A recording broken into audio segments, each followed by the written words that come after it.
What a wonderful. దేవుణ్ణి ఆరాధించడం, దేవుణ్ణి కలుసుకుంటే ఇంకా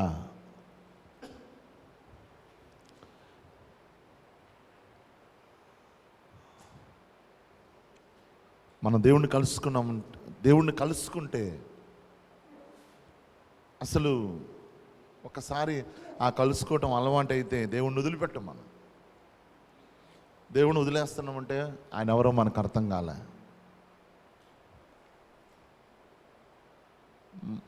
ప్రతి ఒక్కడు కూడా దేవుని శక్తి చూసుకుంటాడు, దేవుని శక్తి కావాలని కోరుకుంటాడు. కానీ దేవుడు ఏం కోరుకుంటాడంటే ఆయన హృదయంలో చూడాలని కోరుకుంటాడు, ఆయన హృదయాన్ని అర్థం చేసుకోవాలని కోరుకుంటాడు.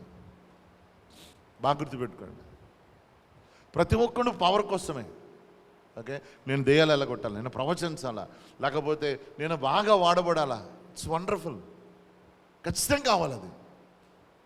కానీ అదొక్కటే కాదు, దేవుని యొక్క హృదయం అర్థం చేసుకోవాలి. ఇశ్రాయేలు ప్రజలు వాళ్ళ మధ్యన జరిగిన అద్భుత కార్యాలు ఎక్కడా జరగలే, ఇప్పుడు కూడా జరగబోయి. ఎందుకంటే సముద్రం 2 పాయలు కావటం, ఒక బండ నుంచి 24 లక్షల మంది తాగటానికి వాటర్ రావటం, మరి వాళ్ళ గుడ్లు, వాళ్ళ మేకలు, వాళ్ళ పశువులు, వాటికి మళ్ళా జరగదు అది. కానీ వాళ్ళు ఆ పవర్ చూసినా కూడా వాళ్ళు ఏం చేస్తారు తెలుసా? ఐగుప్తుకి వెళ్ళిపోదామన్నారు. ఎందుకంటే దేవుని హృదయం వాళ్ళకి అర్థం కాలే. ఈరోజు చెల్లిని వెళ్తున్నావు మళ్ళీ ఐగుప్తుకి, విడిచిపెట్టినటువంటి దాన్ని వెళ్తున్నావా, నీకు ప్రభు హృదయం అర్థం కాలేదు. మేబీ యు స్పీకింగ్ టంగ్స్, నువ్వు దర్శనాలు చూడొచ్చు, ప్రవచనాలు చెప్పొచ్చు, ఏదైనా చేయొచ్చు. మళ్ళీ తిరిగి మనం ఐగుప్తుకి పరిగెడుతున్నాము, ఐగుప్తుని వదిలిపెట్టేసిన దాన్ని పరిగెడుతున్నామంటే దేవుడు నీకు అర్థం కాలేదు. దేవుడు నీకు అర్థమైతే ఎట్టి పరిస్థితిలో నువ్వు వెనకెళ్ళవు. ఇశ్రాయేలు ప్రజలకు అర్థం కాలేదు. ద సేమ్ మనం అలాగే ఉన్నాం ఇప్పుడు కూడా. ఇశ్రాయేలు ప్రజల్ని ఎర్ర సముద్రం దాటి తీసుకొచ్చాడు ప్రభు. మనల్ని కూడా యేసుక్రీస్తు శరీరాన్ని చీల్చి తీసుకొచ్చాడు మనల్ని. సేమ్ మన ప్రయాణం ఎటు? యోర్దాన్ని దాటాలా, యోర్దాన్ అనుభవం కూడా వెళ్ళాలా. ఆ యోర్దాన్ అనుభవం ఏంటో తెలుసా? The Holi spirit. యోర్దాన్ అనుభవం ఏంటో తెలుసా? ఈ హోలీ స్పిరిట్. ఎవడైతే యోర్దాన్ నది దాటతాడు వాడు దేవుడు వారి కొరకు సిద్ధపరిచిన స్వతంత్రించుకున్నారు. ఎవరైతే ఎర్రకాలం దాటారు, ఆ ఎర్ర సముద్రం దాటి వచ్చారు, కానీ ఆ తరమంతా చచ్చిపోయింది. ఎందుకంటే వాళ్ళకి అండర్స్టాండ్ అవ్వలే. ఇద్దరికి అండర్స్టాండ్ అయింది దేవుని యొక్క హృదయం.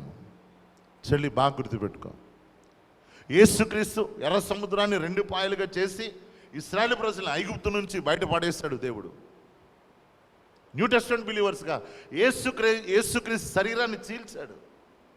యేసుక్రీస్తు శరీరాన్ని చీల్చి మనల్ని పాపం నుంచి బయట తీసుకొచ్చి నడిపిస్తూ ఉన్నాడు. ఎక్కడికి? దేవుడు మనకి ఏ వాగ్దానం ఇది ఇచ్చాడు, ఆ వాగ్దానం దానికి. ఆ వాగ్దానం దాటాలనే ఖచ్చితంగా యోర్దాన్ నది దాటాల్సిందే. యోర్దాన్ నది దాటితే వాళ్ళు ఏం చేస్తారంటే, వాళ్ళు దేవుడు వాళ్ళకి ఏదైతే చూపించాడో, ఏ పాలు దేని ప్రవహించే దేశం ఇస్తానాడో ఆ దేశంలో అడుగుపెట్టారు.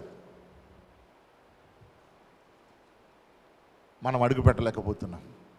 మనం తిరిగి ఐగుప్తు వెళ్ళిపోతాం. నాకు ఐగుప్తు ఇష్టం అని వాళ్ళు ఎంతసేపు ఐగుప్తు మీద పెట్టుకున్నారు మనసు. వాళ్ళు ప్రభు యొక్క విశ్రాంతిలో ప్రవేశించాల. ఆ తరమంతా చచ్చిపోయింది. దేవుడు ఇంకో తరాన్ని లేపాడు. ఆ తరం ఎవరో తెలుసా మనం? యోర్దాన్ నది దాటిన తరం. న్యూ టెస్టమెంట్ కొత్త నిబంధన ప్రకారము ఏంటంటే మనందరూ కూడా దేవుని ఆత్మతో నింపబడ్డాము. మనం దేవుని దాన్ని స్వతంత్రించుకోవడానికి వెళ్ళాలి. కాబట్టి దేవుని యొక్క మనసును అర్థం చేసుకోవడానికి ట్రై చేయి. దేవుని యొక్క మనసు అర్థమైతే నువ్వు ఎలాగైపోతావంటే, అసలు నిన్ను చూసినటువంటి వాళ్ళు ఏంటి వీళ్ళు ఎంత మార్పు అనేటట్టు అయిపోతాం. దేవుడు మనసు మనకు అర్థం కాకపోతే స్టిల్ వాక్యం చెప్పని, ప్రవచనాలు చెప్పని, పేర్లు పెట్టి పిల్లని, దర్శనాలు చూడని, ఏమైనా చేయని, వాడు క్రీస్తులాగా మారలేడు. కాబట్టి దేవుని యొక్క హృదయం అర్థం చేసుకోండి. చూడండి, ఒక వచనం బైబిల్ చెప్తుంది. దేవుని యొక్క హృదయం అర్థం కావాలంటే బైబిల్ ఏం చెప్తా ఉంది? 1 యోహాను 4:19 వచనం.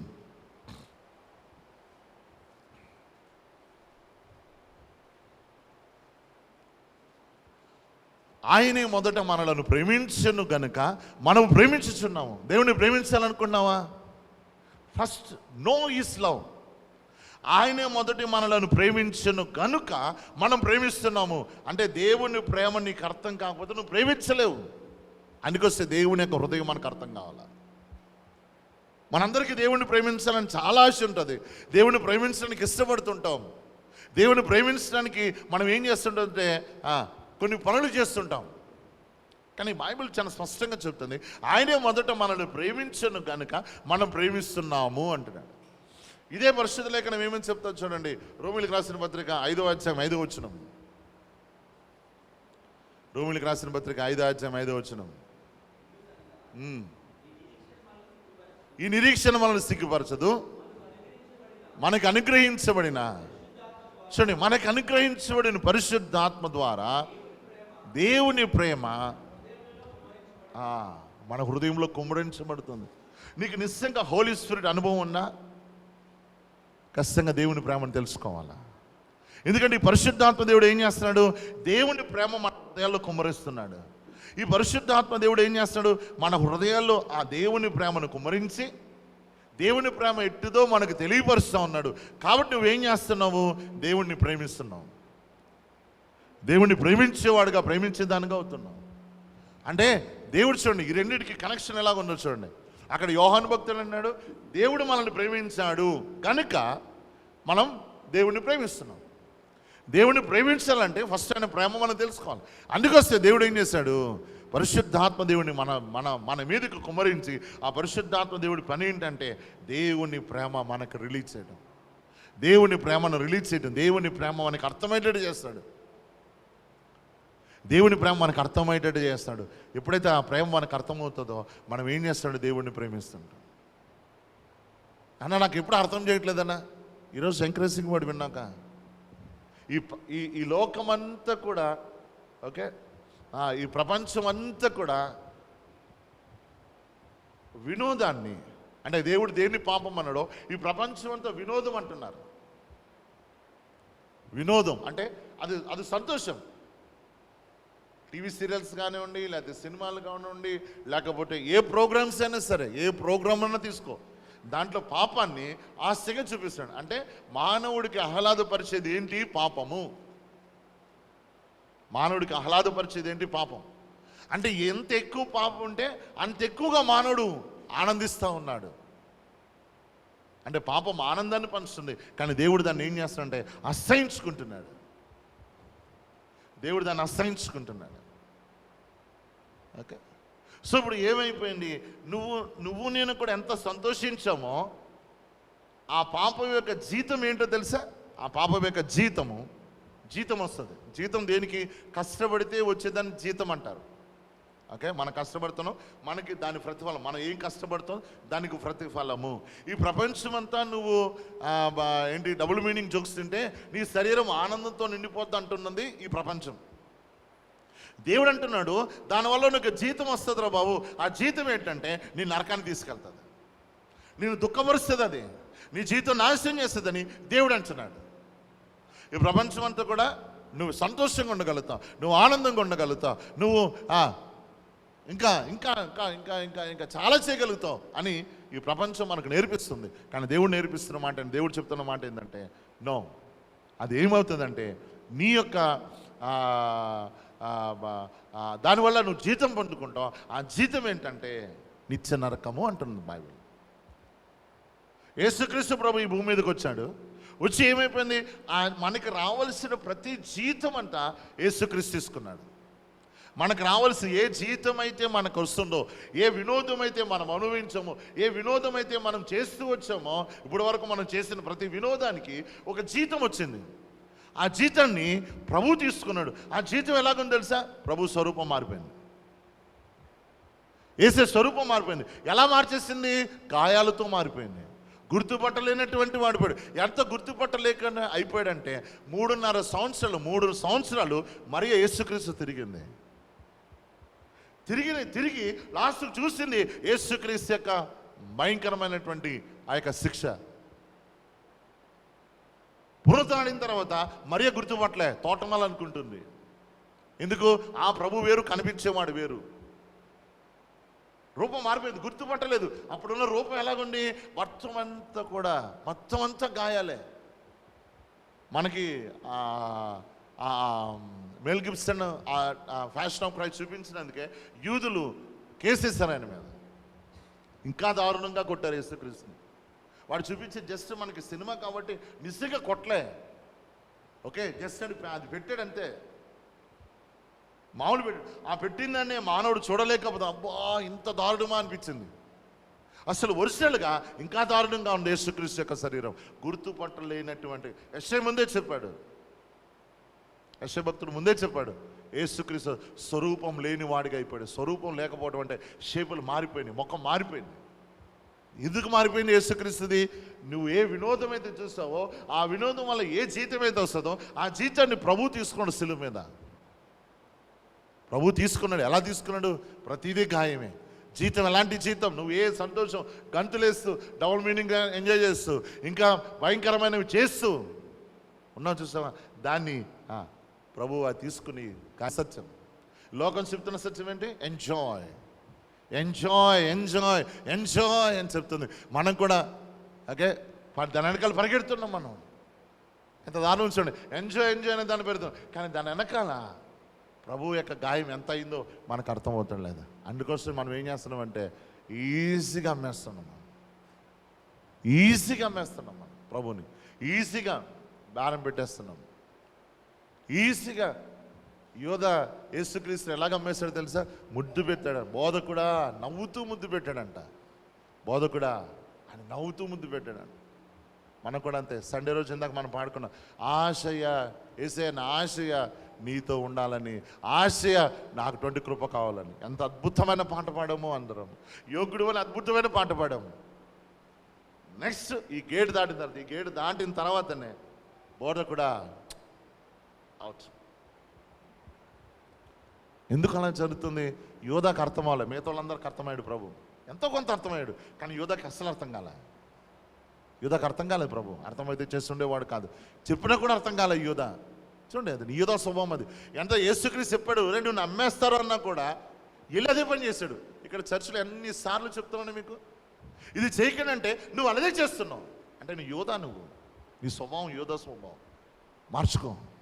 తర్వాత బాధపడ్డాడు, ఊరేసుకొని చచ్చిపోయాడు. కోల్పోయింది ఏంటో తెలుసండి? యేసయ్య చెప్పినటువంటి మాట ఏం తెలుసా? మీ 12 సింహాసనాలు ఉంటాయి, నా పక్కనే ఉంటాయి. యోధా 30 వెండి నాణాలు కోరుకున్నాడు. నువ్వు ఏం కోరుకున్నావు? నువ్వు ఏం ఆశిస్తూ నువ్వు అమ్మేస్తున్నావు ప్రభుని? ఏం ఆశించి నువ్వు ప్రభుని అమ్మేస్తున్నావు? మనం ఈజీగా ఏం సంపాదించుకున్నావు? ఒకసారి ఏమొస్తుంది నీ పని చేయటం వల్ల? నాకేమన్నా వస్తుందా? తృప్తి వస్తుందండి. రియల్లీ పాపం చేయడం వల్ల తృప్తి వస్తుందా? బైబిల్ ఏం చెప్తుంది? తృప్తి రాదు. అది ప్రభుకు గాయం చేస్తున్నా. యోధా స్వభావాలు మారాల. యోధా స్వభావాలు. సో ఇప్పుడు ఇట్లా జరిగిన తర్వాత పరిశుద్ధాత్మ దేవుడు ఏం చేశాడు? దేవుని ప్రేమ అలాంటిది చూపించాడు.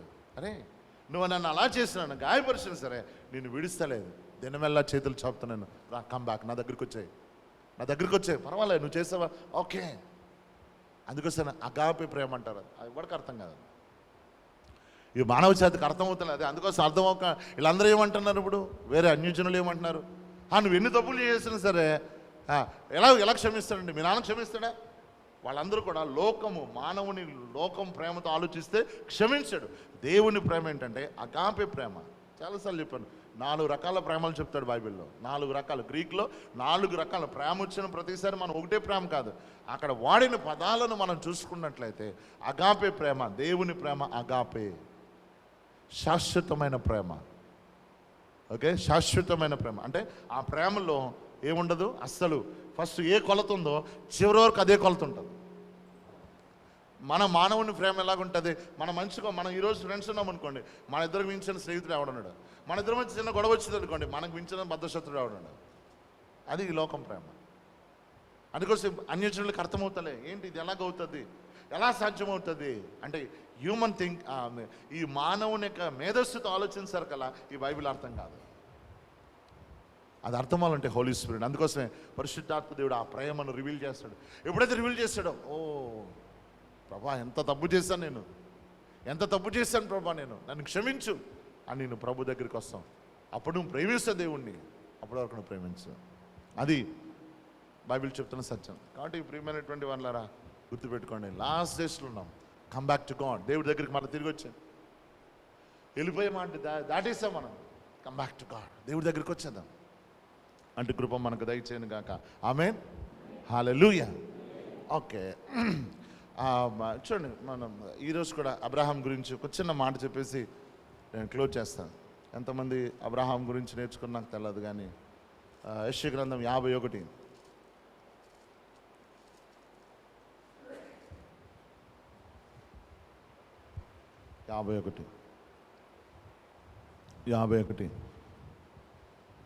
ఒకటి మనం తీసా కదా. చూడండి, నీతిని అనుసరించుచు ఇట్స్ కంటిన్యూస్ ప్రాసెస్. అనుసరించాను అలా అనుసరించుచు అంటే అది కంప్లీట్ అవ్వలేదు. ఏంటి, ఇంకా ఈ భూమి మీద నడుస్తున్నాం, ఈ భూమి మీదే మీద నీతిని అనుసరిస్తాము. పరలోకి వెళ్ళిన తర్వాత నీతి ఉండదు మనకి. ఇంకా ఎందుకు, ఆల్రెడీ మనం అక్కడ అంతా నీతే ఉంటుంది. ఇంకా మనం నీతిని అనుసరించవసరం లేదు, నీతిలోకి పెట్టేస్తాం మనం. ఓకే, కాబట్టి నీతిని అనుసరించుచు యెహోవాను వెతుకుచుండు వారులారా, అంటే దేవుణ్ణి వెతికేవారులారా, నా మాట వినుడి, మీరు ఏ బండ నుండి చెక్కబడుతురో దాన్ని ఆలోచించుడి, మీరు ఏ గుంట నుండి త్రవబడుతురో దాన్ని ఆలోచించుడి. నెక్స్ట్ వర్స్, మీ తండ్రి అయిన అబ్రహాము సంగతి ఆలోచించుడి, మిమ్మల్ని కనిన సారాను ఆలోచించండి. అతడు ఒంటరివాడై ఉండగా నేను అతను పిలిచి తిని అతను ఆశ్రయించి అతను పెక్కు మందిని అగునట్లు చేసి తిని. దేవుడు ఏమంటున్నాడు, అబ్రహాం గురించి ఆలోచించమంటున్నాడు, శారా గురించి ఆలోచించమంటున్నాడు. ఓకే, ఎందుకు ఆలోచించమంటున్నాడు పాయింట్ అది. ఎందుకు ఆలోచించమంటున్నాడు లాస్ట్ సండే 5 పాయింట్లు చెప్పాను మీకు. ఓకే, ఏంటి, ఒక్కడిగా ఉన్నాడు, ఓన్లీ 1 పర్సన్. దాని తర్వాత ఏం చేస్తాడు, అనేక మందినిగా అయ్యాడంట. అంటే ప్రభు ఎలాగా మనల్ని ఎలా తీసుకుంటాడు, నువ్వు ఎవరైనా సరే, నీ లైఫ్ జీవితం ఎక్కడున్నా సరే, ఏ విధంగా ఉన్నా సరే, నేను ప్రభు పిలిచాడైతే నీ జీవితము అప్వర్డ్ ఉండాలి. అంటే పైకి వెళ్తూ ఉంటుంది, ఖచ్చితంగా పైకి వెళ్ళాల్సింది. ఎందుకు, నువ్వు ప్రభుతో ప్రయాణం చేస్తున్నావు. ప్రభుతో ప్రయాణం చేసినప్పుడు ప్రభు ఎలాంటి వాడు, ఆశీర్వదించేటటువంటి వాడు. అలాగా భక్తులందరినీ చూసుకోండి. యోభక్తులు అంటాడు, నీ మొదటి స్థితి కొద్దిగా ఉన్నను తొదొక మహాభివృద్ధి అవుతావు అంటాడు. నీకు మొదటి స్థితి కొద్దిగా ఉన్నా సరే, సో నథింగ్ టు వరీ. నువ్వేంటంటే ప్రభుతో ప్రయాణం చేస్తున్నావు కాబట్టి మహాభివృద్ధి చెందుతావు. అది ఒక పాయింట్ చెప్పాను. రెండోది ఏంటి, అబ్రహాంని పిలిచినప్పుడు అబ్రహాం గురించి ఆలోచన విషయాల్లో మనకు తెలిసినటువంటి, ఓకే మళ్ళీనండి మెసేజ్. అబ్రహామును పిలిచినప్పుడు ఎక్కడికి వెళ్తున్నాడో తెలియదు అబ్రహాంకి, కానీ ఒకటి తెలుసు, ఏంటి, తన ముందున్నటువంటి వాడు ఎవడు. ఈరోజు మనం ఎక్కడికి వెళ్తున్నామో మనకు తెలియదు, మన ముందున్నటువంటి వాడు మనకు తెలియదు. కానీ అబ్రహాంకి ఎక్కడికి వెళ్తున్నాడో తెలియదు, కానీ ఒకటి తెలుసు, ఏంటి, తన ముందున్నటువంటి వాడెవడు. తన ముందున్నటువంటి వాడెవడు. అందుకోసం అబ్రహాము ఏం చేశాడు, గుడ్డికి వెళ్ళిపోయాడు అంతే. ఈ దేశంకి వెళ్ళమంటే ఎక్కడికి వెళ్ళమంటే అక్కడికి వెళ్ళాడు. అక్కడ బలిపీఠాలు కట్టుకుంటూ పోయాడు. అబ్రహాంలో ఉన్నటువంటి అద్భుతమైన సత్యం. రెండోది ఏంటి, మూడోది ఏంటి, అబ్రహాంలో ఉన్నటువంటి సత్యం ఏంటి, మూడోది ఏంటంటే అబ్రహాంకి ప్రాసెస్తో పని లేదు, రివార్డ్తో పని. ప్రాసెస్ అంటే ఏంటి, ఎలా జరుగుతుందో అబ్రహాం దాని గురించి ఆలోచించలే. దేవుడు ఏం చెప్పాడో, ఏదైతే ఇస్తాడో దాని గురించి ఆలోచించాడు. ఓకే, సో చాలాసార్లు మనం ఏం చేస్తామంటే ప్రాసెస్, ఇది ఎలా జరుగుతుందబ్బా, ఇది ఏ విధంగా జరుగుతుందబ్బా, ఇది ఎలా జరుగుతుందబ్బా, ఇది ఏ విధంగా జరుగుతుంది, ఎలా జరుగుతుందో నీకు అనవసరము దేవుడితో నడిచేటప్పుడు. అందుకొస్తే అబ్రహాము ఇస్సాకుని తీసుకెళ్ళేటప్పుడు, నాన్న అన్నీ ఉన్నాయి కానీ గొర్రెలేదేంటి, దేవుడు చూసుకుంటాడు. అబ్రహాం వాళ్ళతో చెప్పేటప్పుడు ఏమని చెప్తాడు, అయ్యా మీరు ఇక్కడే ఉండండి, ఎలియాజరు నువ్వు ఇక్కడే ఉండు, దాంట్లో ఒక ఒకడు ఎలియాజరు. నువ్వు ఇక్కడే ఉండు. ఏం చేస్తాం? మళ్ళీ మేము వెళ్ళి బలర్పించి మళ్ళీ తిరిగి వచ్చేస్తాం. అసలు అబ్రహాం ఎక్కడికి వెళ్తున్నాడు? ఇస్సాకునే బలి ఇవ్వటానికి వెళ్తున్నాడు. కానీ ఆయన మాట ఎలాగుండి ముగ్గురం వస్తాం. అబ్రహాం జీవితం నుంచి నేర్చుకోవాల్సింది. అబ్రహామునికి దేవుడు అన్నాడు, అబ్రహాం గురించి బాగా ఆలోచించరా, అబ్రహాం గురించి బాగా ఆలోచించు ఆయన జీవితాన్ని ఆలోచించి ఏం చేయమన్నాడు? నడుచుకున్నాడు. మూడోది ఏంటి? అబ్రహాంలో ఉన్నటువంటి ప్రత్యేకమైనది ప్రాసెస్ గురించి ఆలోచించలే. మనం అందరూ ప్రాసెస్ గురించి ఆలోచిస్తాం. ఎందుకు ప్రాసెస్ గురించి? లోకం మనకు అదే టీచ్ చేస్తుంది. లోకంలో రే నాన్న మనం ఈ పని చేయాలంటే ఇది ఎలా జరుగుతుంది, ఫస్ట్ లెక్కలేసుకోవాలి, ఫస్ట్ ఈ విధంగా వేసుకోవాలి, దాని తర్వాత మనం చేయాలి. వాస్తవం అది ఎవరికి లోకంలో ఉన్న వాళ్ళకి అది. ఓకే, ఏమి తిందామా ఏమి త్రాగుదాం దాని గురించి చింతించకండి. లోకంలో వాళ్ళు చింతిస్తారు. మీకు తండ్రి ఉన్నాడు అంటాడు దేవుడు. మీకు తండ్రి ఉన్నాడు. ఎస్, మనకు ఫాదర్ ఉన్నాడు, వాళ్ళకి ఫాదర్ లేడు, వాళ్ళకి దేవుడు లేడు. కాబట్టి వాళ్ళు అలా ఆలోచిస్తారు. మనం ఏం చేస్తామో వాళ్ళని అనుసరిస్తుంటాం. ఎవరిని? అన్యజనులను. దేవుడు లేనటువంటి వాడు, దేవుడు కలిగినటువంటి వాడు దేవుడు లేనటువంటి వాళ్ళతో ఆలోచిస్తుంటారు. అందుకోసం అబ్రహాం ఏం చేస్తాడు? నాకు ఆ ప్రాసెస్ తెలియదు. ఎలియాజరు చెప్పాడు, అయ్యా నా కొడుకు ఒక భార్యను తీసుకురావాలి. అలాగే ఎలా తీసుకురావాలి? పలానా ఊరెళ్ళు, పలానా దగ్గరికి వెళ్ళు. ఓకే, మరి అక్కడ ఇవ్వకపోతే ఏం భయపడు, నన్ను పిలుస్తున్న దేవుడు, ఆకాశానికి భూమికి దేవుడు తన దూతను ముందుగా పంపించి నీ కార్యం చేస్తాడు. ఎంత కాన్ఫిడెన్స్ ఉన్నాడు చూడండి. మనం కూడా ఆ స్థాయికి వెళ్ళాలని దేవుడి కోరిక. సో 4వ పాయింట్ ఏం చెప్పాను? ఇంకేం చెప్పాను చెప్పండి. 4వ పాయింట్ ఏం చెప్పాను? శారా మృతతుల్యమైపోయినా కూడా ఏం చేస్తుంది తెలుసా? ఎంచుకుందంట. ఎలాగ ఎంచుకుంది? అబ్రహాం యొక్క విశ్వాసం చూసినప్పుడు. ఏంటి అసలు ఎంతసేపు ఇలాగంటాడు ఈ క్యాండిడేట్. అప్పుడు శారా ఎంచుకుంది. ఏమని ఎంచుకుంది? ఆయన యొక్క నమ్మకత్వాన్ని ఎంచుకుంది. ఆయన ఎంత నమ్మదగిన వాడో ఎంచుకోండి. తన జీవితంలో జరిగిన సంఘటనని ఒకటి గుర్తు చేసుకున్న తర్వాత ఎస్ ఈయన ఖచ్చితంగా చేస్తాడు అని చెప్పాను. 5వది ఏం చెప్పానంటే, అబ్రహాం విశ్వాసం వేరు, తోమా విశ్వాసం ఉండదు. అబ్రహాం ఎలా చూస్తాడు? చూడకుండా నమ్మాడు. దేవుడు ఇస్తాడా? ఓకే ఇస్తాడంతే, ఇస్తానని అంతే, నేను అలాగే పోతాను. కానీ తోమ ఏమన్నాడు? నేను చెయ్యి వెంటాలా, నేను చూడాలా, నేను చూస్తే తప్ప నేను చేయను. సో లాస్ట్ అండి అది. ఈరోజు ఒక అనుభవం చెప్తాను. ఇట్స్ వండర్ఫుల్, చాలా పవర్ఫుల్గా ఉంటుంది. సో మన అందరికి కూడా ఉపయోగకరంగా ఉంటుంది. చూడండి బైబిల్ ఏం చెప్తా ఉందా? హెబ్రీయులకు రాసిన పత్రిక 6వ అధ్యాయం. హెబ్రీయులకు రాసిన పత్రిక 6వ అధ్యాయం 13వ వచనం. దేవుడు అబ్రహామునకు వాగ్దానం చేసినప్పుడు తనకంటే ఎక్కువ వాని తోడని అని ప్రమాణం చేయలేకపోయాను కనుక 12th verse 12వ వచనం. చాలు, ఓకే, థ్యాంక్ యూ. మీరు మాండులు కాక విశ్వాసం చేతను ఓర్పు చేతను వాగ్దానములను స్వతంత్రించుకుని వారిని పోలి నడుచుకున్నట్లు మీలో ప్రతివాడును పోలి నడుచుకున్నట్లు అన్నాడు. పోలి నడుచుకోవటం అంటే ఏంటి? వాడు ఎలా నడిచాడో మనం అలా నడవటము. అంటే డైరెక్ట్గా దేవుడు చెప్తుంది అంటే కాపీ పేస్ట్. ఎవరిని కాపీ చేయమంటున్నాడు? అబ్రహాముని కాపీ చేయమంటున్నాడు. ఎవరిని కాపీ చేయమంటలే, దేవుడు చెప్తున్నాడు. ఇది దేవుడే స్వయంగా చెప్తాడు. అబ్రహాముని కాపీ పోలి నడుచుకున్నట్లు మీలో ప్రతివాడును మీ నిరీక్షణ పరిపూర్ణమగినట్లు పరమనిమితం ఇది వరకు కనబరిచిన ఆసక్తిని తుదమట్టు కనబరచాలని ఆపేక్షించాడు. పోలి నడుచుకున్నాడు. ఈ వాగ్దానాలు ఎవడైతే స్వతంత్రించుకున్నాడో వాడిని పోలి నడుచుకో. దాంట్లో ప్రభు ఎవరిది ఇచ్చాడు? 12వ వచనం చూస్తే అబ్రహాం పేరు ఇచ్చాడు. ఓకే, సో మనం అబ్రహాంని ఏం చేయాలా? కాపీ చేయాలా. ఎందుకు కాపీ చేయాలా? అబ్రహాము వాగ్దానాలను స్వతంత్రించుకున్నాడు. అబ్రహాం ఏం చేశాడు? వాగ్దానాన్ని స్వతంత్రించుకున్నాడు. కాబట్టి మనం ఏం చేయాలా? అబ్రహాముని పోనా. అబ్రహాంకి ఒక సాక్ష్యం ఉంది. అబ్రహాంకి ఒక సాక్ష్యం ఉంది. ఏంటి సాక్ష్యం అది? ఏంటి సాక్ష్యం అంటే వాగ్దానాలు స్వతంత్రించుకున్నవాడు. ఆయన కాపీ కొట్టి అన్నాడు. అంటే దేవుడి కోరిక ఏంటి? మనకు బోల్డని వాగ్దానాలు ఉన్నాయి. బైబిల్ నిండా వాగ్దానాలే. బైబిల్ నిండా వాగ్దానాలే. వాగ్దానం ఎప్పుడు? శ్రమలు, బాధలు, ఇబ్బందులు, కష్టాలు ఉన్నప్పుడు, నిరీక్షణ లేని స్థితిలో ఉన్నప్పుడు వాగ్దానాలు ఉపయోగపడతాయి. ప్రభా ఇలాగ అన్నావు కదా ప్రభా, ప్రభా ఈ విధంగా అన్నావు కదా ప్రభా, చెయ్యి ప్రభా నాకు వాగ్దానం అంటే అది. ఓకే, సో ఈ వాగ్దానాన్ని స్వతంత్రించుకున్న వాడు ఎవడంటే అందరికంటే హైయెస్ట్ పర్సన్ అంటే అబ్రహాం. అందరికంటే నెంబర్ 1 ఎవడు వాగ్దానం స్వతంత్రించుకున్నాడంటే అబ్రహాం మించినోడు లేడు. అందుకొస్తే దేవుడు ఎవరిని పోలు నడుచుకోండి, అబ్రహాముని పోలు నడుచుకో, అబ్రహాముని కాపీ కొట్టు,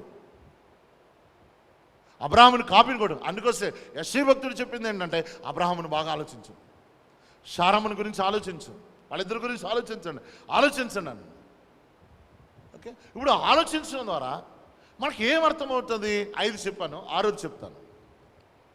6వది ఏంటి అంటే అబ్రహాంలోని ప్రత్యేకత, ఒక సామాన్యమైనటువంటి ఉన్న వ్యక్తి దేవుడు ఆలోచించిన దాంట్లో ప్రవేశించాడు.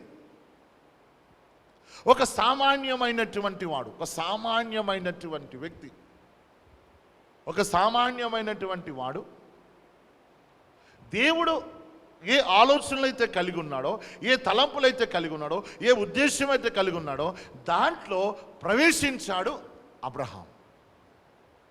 చూడండి ఇర్మియా గ్రంథము 29వ అధ్యాయం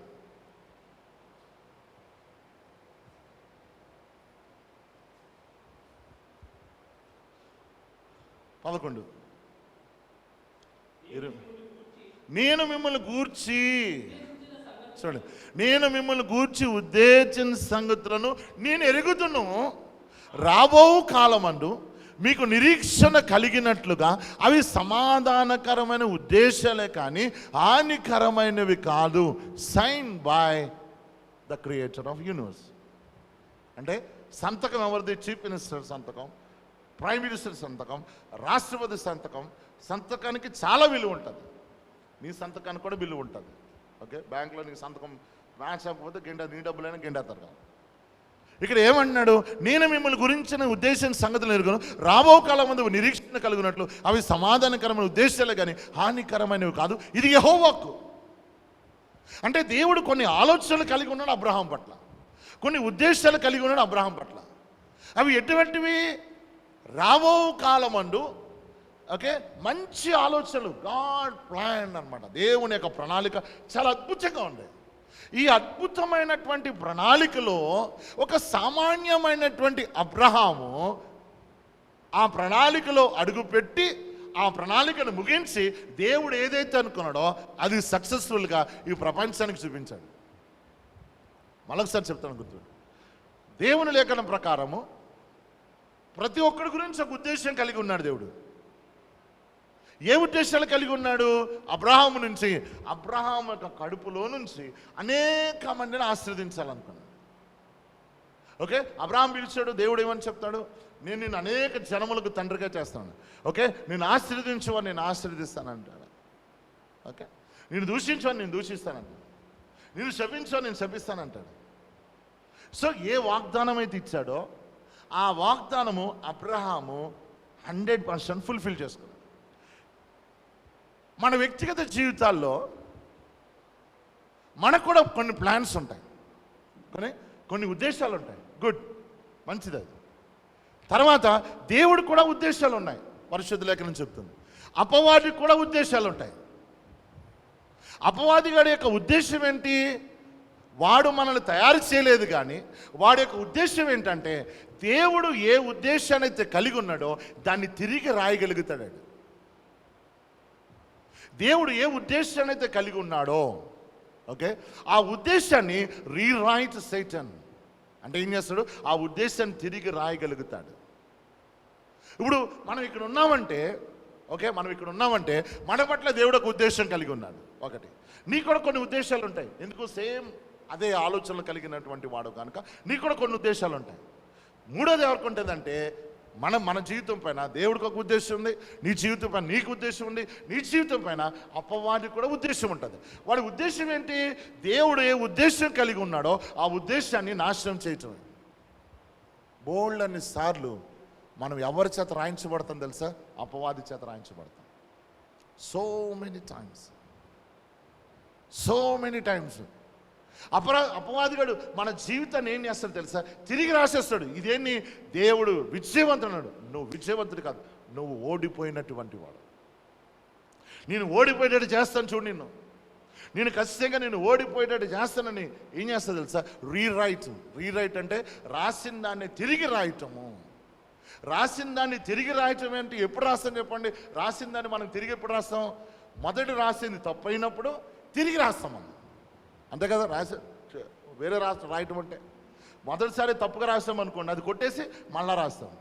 మొదటిసారి రాసింది ఎవడు? దేవుడు. మరి కొట్టేస్తుంది ఎవడు? అపవాదిగాడు. ఎందుకు కొట్టేస్తున్నాడు? రాసింది తప్పు, నేను రాసేది కరెక్ట్ అని. సో మెనీ టైమ్స్ అవునసలారా, చాలాసార్లు మన అపవాదిగాడి చేతిలో మన జీవితాన్ని పెడుతున్నాం. కానీ అబ్రహాం గురించి ఎందుకు ఆలోచించమన్నాడు? అబ్రహాం మాత్రం అలా జరగనించుకోలే, అలా జరగనివ్వలే. అబ్రహాము ఆ విధంగా ఉండటానికి ఇష్టపడలే, ఆ విధంగా జీవించడానికి ఇష్టపడలే. ఎలా జీవించడానికి ఇష్టపడలే? దేవుడు నా పట్ల ఏదైతే రాశాడో అదే జరగాలి నాకు. ఇక్కడ సంసోన్ చూడండి, ఉదాహరణకు దేవుడు సంసోన్ ఎందుకు రాశాడు? పుట్టకముందే సంసోన్ గురించి చెప్పినటువంటి దేవుడు. అంటే దాని అర్థం ఏంటో తెలుసా? మన పుట్టకముందే దేవుడు కొన్ని ఆలోచనలు ఉన్నాయి, దేవుడు కొన్ని ప్రణాళికలు ఉన్నాయి. సంసోన్ పుట్టకముందే వాళ్ళ అమ్మకి చెప్పాడు, అమ్మ వీడు మామూలు అటువంటి వాడు కాదు, వీడికి మంగళకత్తి వేయకూడదు, వీడికి మద్యం తాగకూడదు, ద్రాక్షరసం తాగకూడదు, నువ్వు కూడా తాగకూడదు అన్నాడు. ఓకే, వీడు ఫిలిస్తీన్ల నుంచి ఇశ్రాయేలు ప్రజలు విడిపిస్తాడు అని చెప్పాడు. ఓకే, ప్లాన్ అది దేవుని యొక్క ప్రణాళిక. కానీ సంసోన్ ఏం చేశాడు? వచ్చాడు. సంసోన్ ఎలాగుంటారనుకున్నారు? అందరికంటే బక్క ఉన్న వాళ్ళు ఎవరు చెప్పండి? సల్మాన్ ఉన్నాడు ఇక్కడ, బక్క పానాలు ఇంకా ఎవరు ఉన్నారు? అంత బక్కగా ఉంటాడు సంసోన్. మనం అనుకుంటాం మంచి దిట్టంగా ఉన్నాడు అనుకుంటాం, దిట్టంగా ఉన్నాడు సంసోన్. మంచి స్ట్రాంగ్ పర్సన్ కాదు సంసోన్. అదేంటన్నా?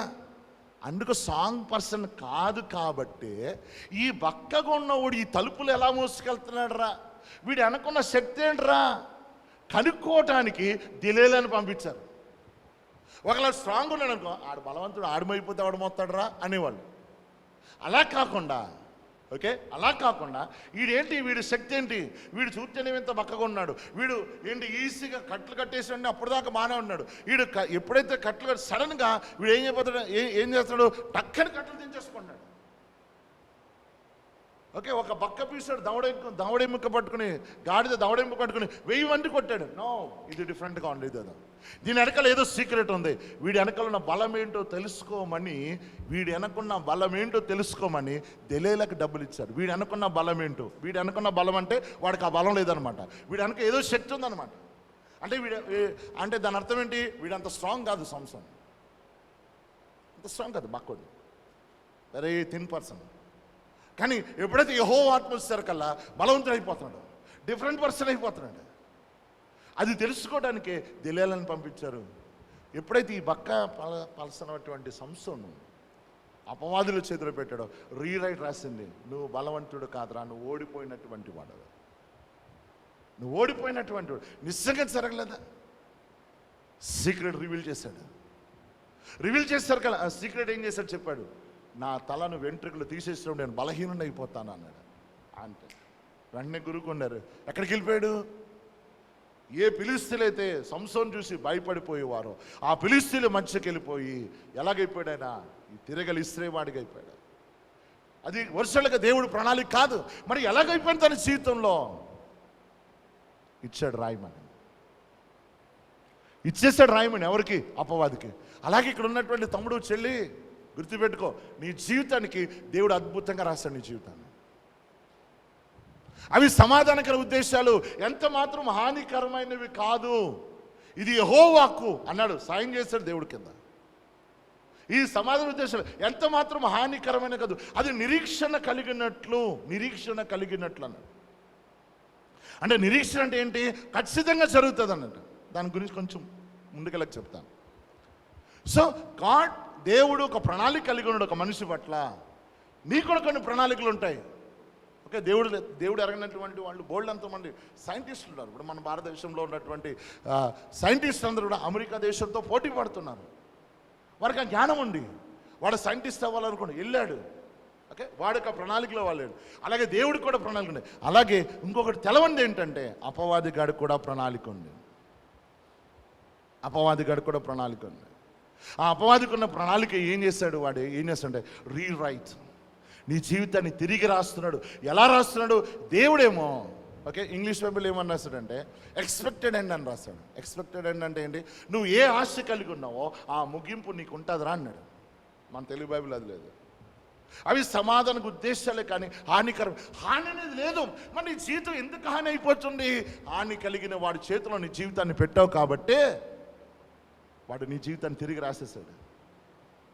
సంసోను ఓడిపోయాడు, సంసోను బలహీనుడైపోయాడు. కానీ సంసోనులో నాకు అద్భుతం ఏంటంటే ఎన్ని సంవత్సరాలు ఉన్నాడో నాకు తెలియదు, ఎన్ని నెలలు ఉన్నాడో తెలియదు. ఆ నెల రోజులు కొమ్మిలిపోతున్నాడు. ఓ దిస్ ఈజ్ మన్, ఈ జీవితం నాది కాదు, ఈ జీవితం నాది కాదు.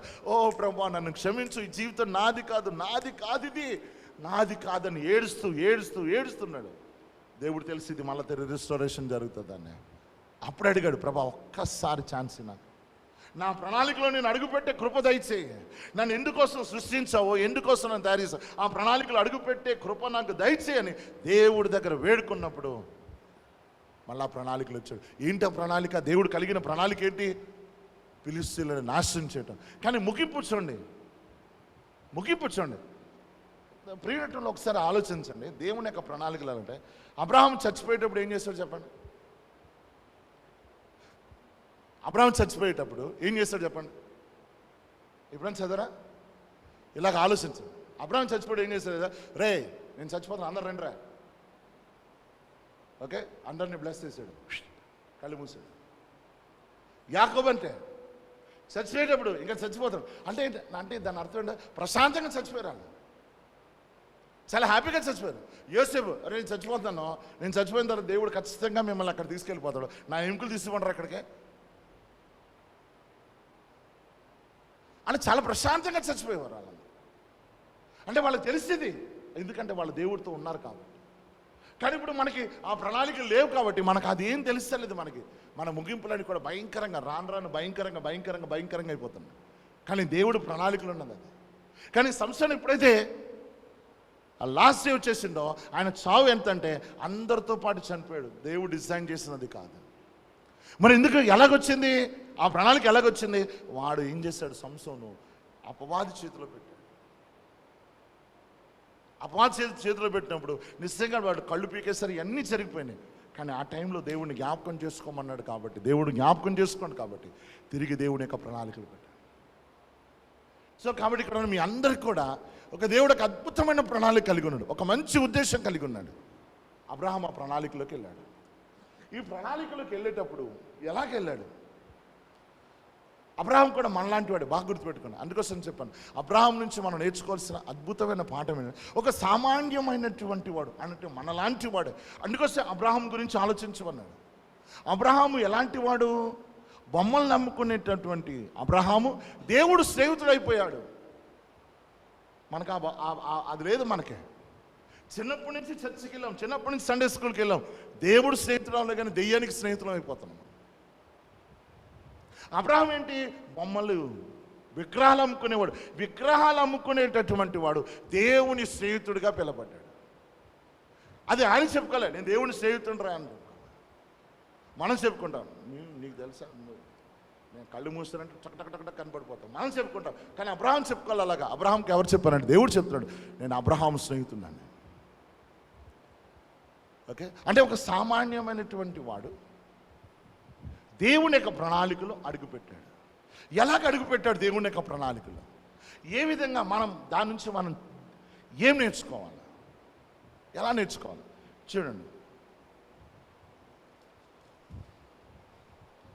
రోమీయులకు రాసిన పత్రిక 4వ అధ్యాయం 16వ వచనం.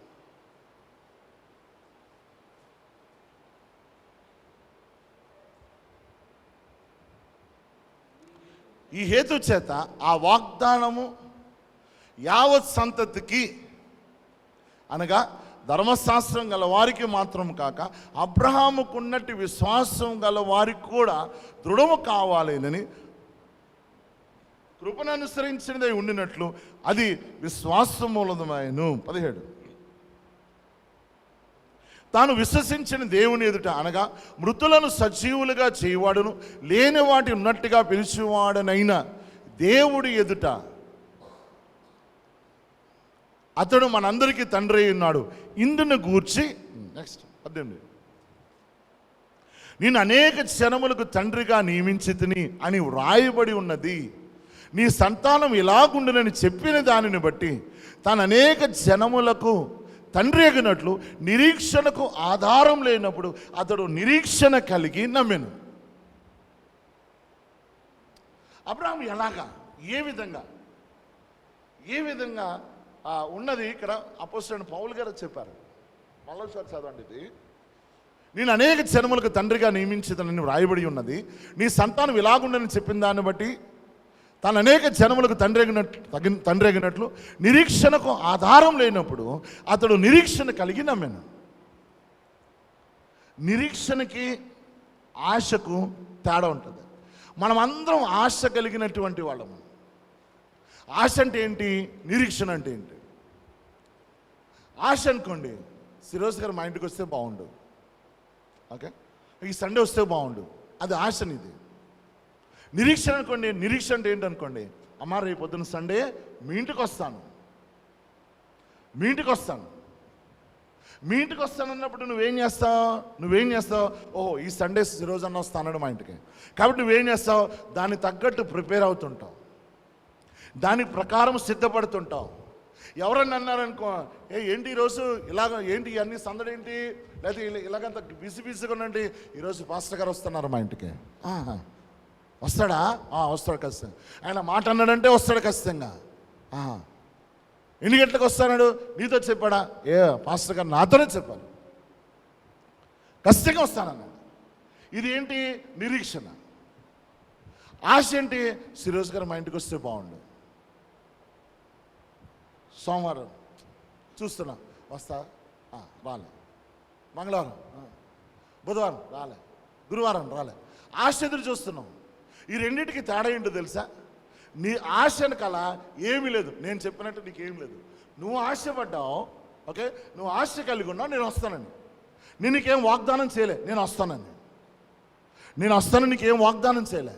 కాబట్టి ఏం చేస్తావు? ఆశ, ఓకే వస్తే వస్తా, లేదు ఆశపడుతున్నా. అదే నిరీక్షణ అనుకో, నిరీక్షణ వెనకాల ఒక ఫోర్స్ ఉంటుంది. ఏంటో ఫోర్సు? నా మాట. నిరీక్షణ వెనకాల ఏంటి? నేను వస్తానంటే ఖచ్చితంగా వస్తాను.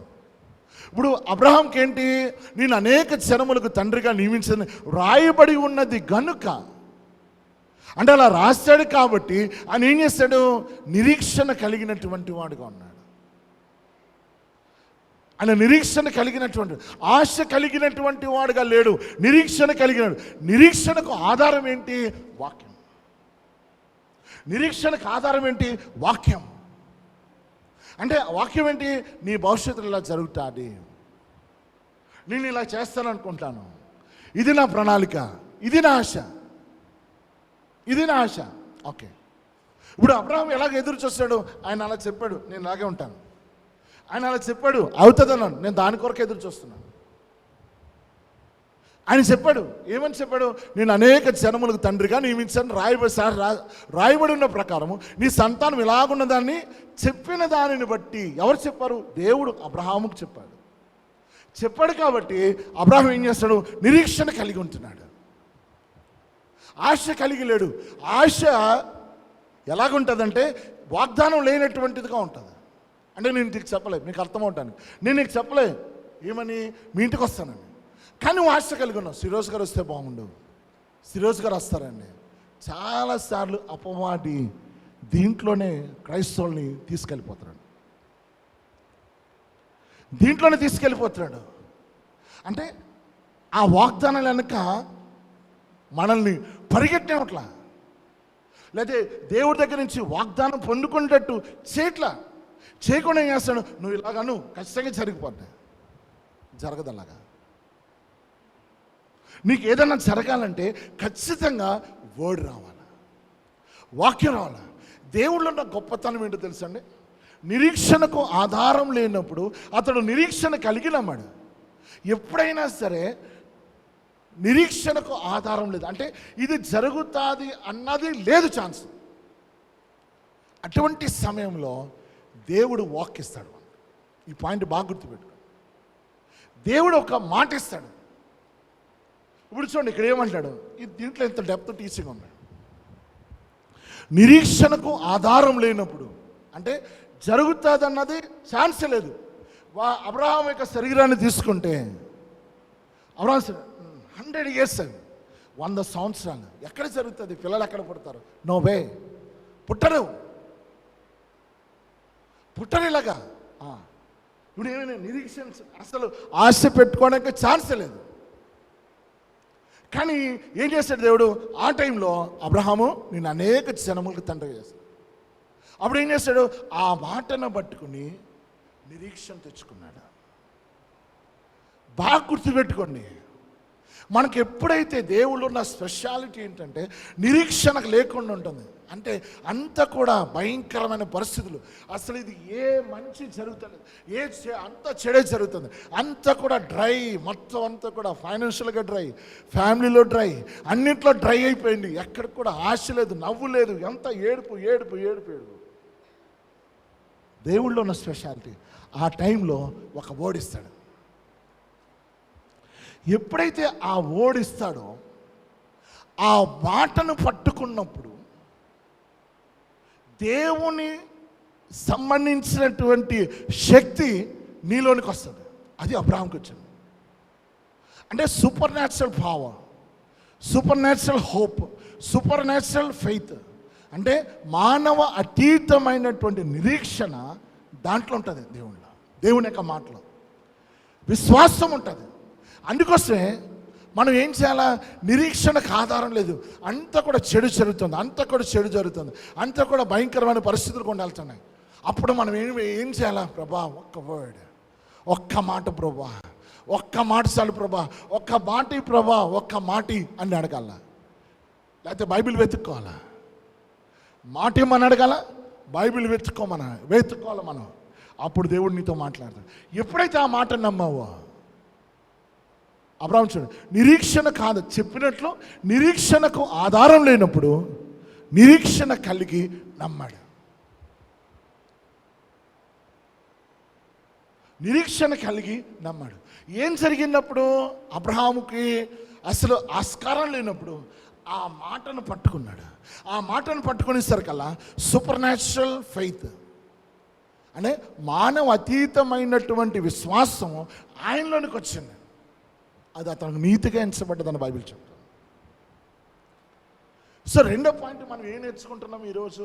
మన వ్యక్తిగత జీవితాల్లో నిరీక్షణకు ఆధారం లేని పరిస్థితులు గుండా ఉంటున్నప్పుడు దేవుడు తన వాక్కు ద్వారా మాట్లాడతాడు. ఆ వాక్యను క్యాచ్ చేయటం నేర్చుకోవాలి. ఎప్పుడైతే ఆ వాక్యను క్యాచ్ చేస్తామో, ఆ వాక్యను క్యాచ్ చేస్తామో, నేను ఉద్దేశించే సంగతులు నేను ఎరుగుదును, అవి సమాధానకర ఉద్దేశములే కానీ ఎంత మాత్రమో హానికరమైనవి కాదు. ఇది యెహోవా వాక్కు. ఇప్పుడు ఆ వాక్ వచ్చింది నీకు ఏంటి? ఒక ఉద్దేశం కలిగిన. ఏం ఉద్దేశం కలిగి ఉన్నాడు దేవుడు? అబ్రహాము నేను అనేక జనములకు తండ్రిగా చేస్తాను, అనేక జనములకు తండ్రిగా చేస్తాను. ఎప్పుడైతే ఆ మాట వచ్చిందో అబ్రహాము దాన్ని పట్టుకున్నాడు. ఎప్పుడైతే ఆ మాటను పట్టుకొని దాని ప్రకారం జీవించడం ప్రారంభించాడు, ఎప్పుడైతే అలా జీవించడం ప్రారంభించాడో దేవుడు తను ఏ జీవితం అయితే రాశాడో ఆ జీవితంలోనికి అబ్రహాం ప్రవేశించాడు. ఒకసారి గుర్తుపెట్టుకోండి,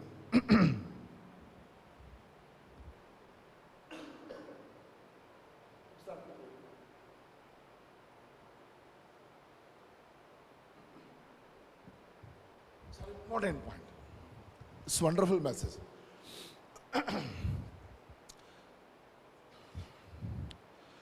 ఈ ప్రపంచంలో మన చుట్టుపక్కల ఉన్న వాళ్ళందరూ కూడా మనల్ని ఏం చేస్తారు తెలుసా? అన్నక దొరకటానికి చూస్తారు. ఈ ప్రపంచంలో ఉన్నటువంటి ప్రతి ఒక్కడు కూడా నువ్వు ఆ పని చేస్తున్నావా? అయితే పలానోడు ఇదే పని చేశాడు, ఫెయిల్ అయ్యాడు తెలుసా? పలానోడు అదే పని చేశాడు, నువ్వు ఫెయిల్ అయ్యాడు తెలుసా? ఎందుకు? దేవుని యొక్క చిత్తం నెరవేర్చకుండానట్లు ఈ అపవాదిగాడు ఏం చేస్తాడు తెలుసా? మన చుట్టుపక్కల ఉన్న వాళ్ళందరిలో దూరి మనల్ని ఏం చేస్తాడు సార్? డిస్కరేజ్ చేస్తాడు. అంటే నీ పరిస్థితే భయంకరం, అబ్రహాం పరిస్థితే భయంకరం. ఏం లాభం, ఆయనకి అన్నీ ఉన్నాయి, పిల్లలు లేరు, ఇంకెక్కడ పుడతారా? 75 సంవత్సరాలు వచ్చింది, ఏం పడతారు ఈ పిల్లలు? పడరు వీడికి. కృంగిపోతా అన్నాడు. ప్రతి ఒక్కరు కూడా ఓకే నిన్ను కృంగదీసేటట్టే చెప్తారు. ఎవ్రీబడి యు ఆర్ ఫెయిల్యూర్, నువ్వు ఫెయిల్ అయిపోతావు, అది చేయకు. ఆడు ఏం చెప్తారు తెలుసా? ఇలాగే నీలాగానే ఆ ఫలానా చేశారు, వాడు ఫెయిల్ అయ్యాడు. నీలాగానే పరిచర్యకి వెళ్ళాడు, వాడు ఫెయిల్ అయ్యాడు. నీలాగానే ప్రభు కొరకు నిలబడ్డాడు, వాడు ఫెయిల్ అయ్యాడు. నీలాగానే ప్రభు కొరకు వెయిట్ చేశాడు, ఆడు ఫెయిల్ అయిపోయాడు. మనకేమైపోతే అసలే భయంకరమైన పరిస్థితులు ఉన్నాం, ఇంకా కృంగిదల చేస్తాం. There is only one place, ఒకే ఒక స్థలము నేను ఎంకరేజ్ చేసే స్థలం ఏంటో తెలుసా? చర్చ్. నేను బాగా ప్రోత్సహించే స్థలం ఏంటో తెలుసా? సంఘము. నేను బాగా ప్రోత్సహించే స్థలం ఏదైనా ఉందంటే చర్చ్. అందుకోసం చర్చ్ మానకూడదు. ఈ ప్రపంచమంతా కూడా నీ వల్ల కాదు, నువ్వు ఓడిపోయిన వాడు అని గెంటేస్తుంది.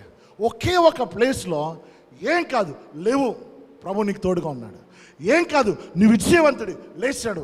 ఏం కాదు, నువ్వు పడిపోయినా పర్వాలే, లేచి ప్రభు కొరకు వెళ్ళు. చచ్చిపోకో, చావు పరిష్కారం కాదు, లేచి మళ్ళీ పరిగెట్టు. చెప్పే స్థలము ఒకటి చర్చ్. రెండోది ఏంటో తెలుసా? వాక్యం. అబ్రహాం చుట్టూరు అందరూ అదే మాటలు. ఏ మాటలు? వీడికి ఎంతుంటే లాభం ఏంటండి, వీడికి ఎంతుంటే లాభం ఏంటండి, బోల్డ్ గొర్రెలు మేకలు ఇవన్నీ ఉన్నాయి, ఎవడికి వెళ్ళిపోతాయి? ఆడు ఎందుకు? చాలా నమ్మకమైనటువంటి వాడు ఆడి పిల్లలు సంతోషంగా ఉంటారు. ఇవన్నీ అబ్రహాంకి వినబడుతున్నాయి. అందుకొస్తే అంత ఈజీగా అనగలడు. ఏం ప్రభు నాకు ఇచ్చే లాభం ఏంటి? ఎలియాసర్ అయిపోతాడు కదా. ఎలా చెప్పగలిగాడు? అది ఏ విధంగా చెప్పగలడు? తన చుట్టూ ఉన్న ప్రజలందరూ అనుకునే మాటలు అవి. అసలే కృంగదాల్లో ఉన్నాడు, ఇంకా కృంగిపోతాడు. ఆ టైంలో ద వర్డ్ రిలీజ్డ్. ఆ టైంలో దేవుడు ఏం తెలుసా? ఒక మాట రిలీజ్ చేశాడు. భయపడకు, నేను అనేక జనములకు తండ్రి. ఈ ఎలియాజరు నీ కొడుకు కాదు, నేను ఇస్తున్నా నీ కొడుకుని. వాడు నీకు ఆస్తికర్త అవుతాడు, నేను అనేక జనముల తండ్రిగా చేస్తాడు. ఇప్పుడు చూడండి, ఈ అబ్రహాం చుట్టూ ఉన్న వాళ్ళందరూ కూడా ఫెయిల్యూర్ క్యాండిడేట్. నీకు పెళ్ళవదు, లేకపోతే నీకు పిల్లలు పుట్టరు, లేకపోతే నీకు స్వస్థత రాదు, నీ మినిస్ట్రీ ఫెయిల్యూర్, లేకపోతే నీ బిజినెస్ ఫెయిల్యూర్, నీ ఫెయిల్యూర్. ఇన్ని ఫెయిల్యూర్స్ మాటల మధ్యన ఒక వర్డ్ వచ్చింది అబ్రహాంకి. ఒక మాట వచ్చింది అబ్రహాంకి. ఏం మాట తెలుసా? అబ్రహాం, నేను అనేక జనములకి తండ్రిగా చేస్తా. అనేక జనములకు తండ్రిగా చేస్తాను అబ్రహాం. అనేక జనములకు నువ్వు తండ్రిగా అవుతావు అబ్రహాం. రియలీ? అవును. చూడు, ఈ నక్షత్రాలు లెక్క పెట్టు. 1 2 3 4 5 6. నా వల్ల అవుతలేదు, అలా చేస్తాను. ఇది అలా చేస్తాను. Okay, good. అలాగ వచ్చేసాడు అబ్రహాం. వచ్చేసిన తర్వాత ఏమైపోయింది? ఇంత డిస్కరేజ్ పీపుల్ మధ్యన ఒక వర్డ్ రిలీజ్ అయింది. ఆ వర్డ్ గట్టిగా పట్టుకున్నాడు. ఆ వర్డ్ ఎటువంటిది? తన అనుభవం, తన చుట్టూరు ఉన్నటువంటి సమాజం చెప్పేదానికి, అనేకమంది అనుభవాలకి వ్యతిరేకమైనటువంటిది. ఎందుకు? 75 సంవత్సరాల్లో పిల్లలు పుట్టారు, కానీ దేవుడి వర్డ్ చెప్తుండే పుడతారు. ఆ వర్డ్ని పట్టుకుని వెళ్ళాడు. చాలామంది అంటారు, అన్న సేమ్ నేను అలాగే ఉన్నానంట. ఇంకొక అద్భుతమైన క్వాలిటీ అబ్రహాములో ఉంది. ఈ క్వాలిటీ మనం మిస్ అవుతున్నాం. ఏంటా క్వాలిటీ తెలుసా? జాగ్రత్తగా. ఏంటా క్వాలిటీ? అబ్రహాము దేవుని యొక్క యథార్థతను ఎప్పుడు కూడా శంకించాల. అబ్రహాము దేవుని యొక్క యథార్థతను శంకించాల. మనం అందరం శంకిస్తున్నాం. గుండె మీద చేసుకుని చెప్పండి. అబ్రహాంలో ఉన్న స్పెషాలిటీ ఏంటంటే, దేవుడు చాలా ఇంటిగ్రిటీ పర్సన్. దేవుడు చాలా యథార్థమైనటువంటి, ఆయన యథార్థతను ఎప్పుడు కూడా శంకించలేదు. చాలాసార్లు మన వ్యక్తిగత జీవితాల్లో ఒక దానికి ప్రార్థన చేస్తాము, ప్రార్థన చేసి అది జరగకపోయేసరికల్లా నాకు చెప్పావు చేసేస్తాడన్నా అన్నావు, కానీ అంతరంగంలో చెయ్యడు అని చెప్తున్నాను. నీ మనసు ఏం చెప్తుంది లోపల? చెయ్యడు, ఇది జరగదు. కానీ నాకు పైకి ఏం చెప్తున్నా? చేస్తాడన్న దేవుడు ఎందుకు చేయడాలని నాకు అసహ్యం చేస్తాడు పైకి. కానీ అబ్రహాము మాత్రము ఎక్కడ కూడా ఏ పరిస్థితిలో కూడా చెప్పలే. చూడండి 17th వర్స్, 17.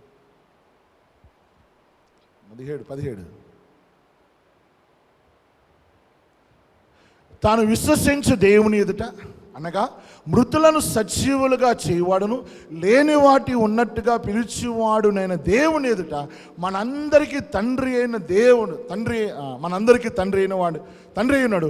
దీన్ని కూర్చి నెక్స్ట్ ఇంకోటి 19.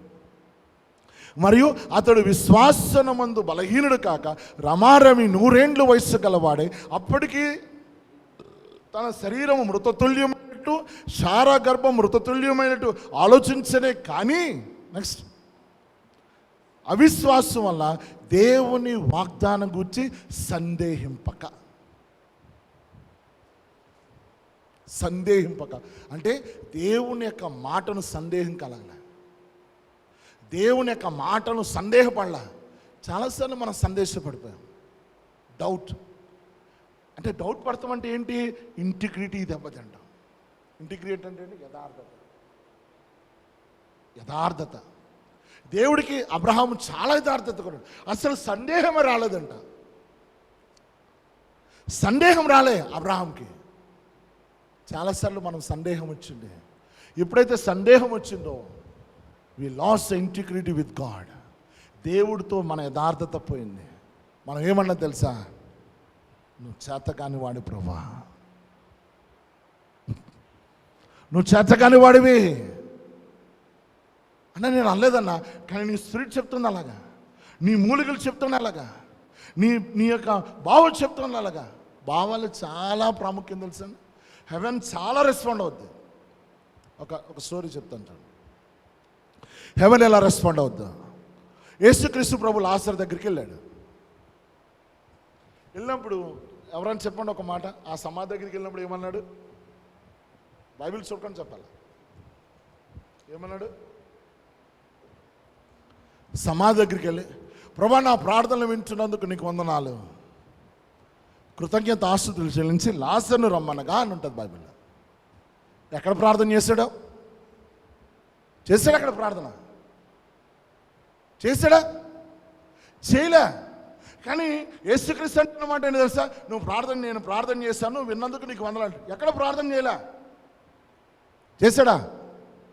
యేసుక్రీస్తు ఎక్కడ ప్రార్థన చేయలేదు. చూసుకోండి, మీరు 11వ అధ్యాయం చదువుకోండి, మొత్తం అంతా చదువుకోండి. ఎక్కడ ప్రేయర్ చేయలే. మరి ప్రేయర్ చేయని దానికే నేను ప్రార్థన చేశానన్నాడు అంటే యేసుక్రీస్తు అబద్ధికుడా? కాదు. మరి ఎక్కడ ప్రార్థన చేశాడు? బైబిల్ చాలా స్పష్టంగా చెప్తుంది. ఆయన ఒక నిట్టూర్పు విడిచాడంట. ఒక నిట్టూర్పు విడిచాడంట. చూడండి, యోహాను సువార్త 11వ అధ్యాయం 11వ అధ్యాయం.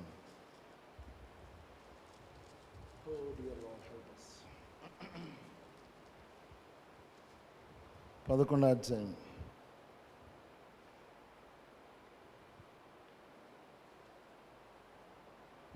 33 11:33. మార్క్ తీశారు సార్. యోహాను సువార్త. నేను మార్క్ సువార్త అన్నానా? సారీ.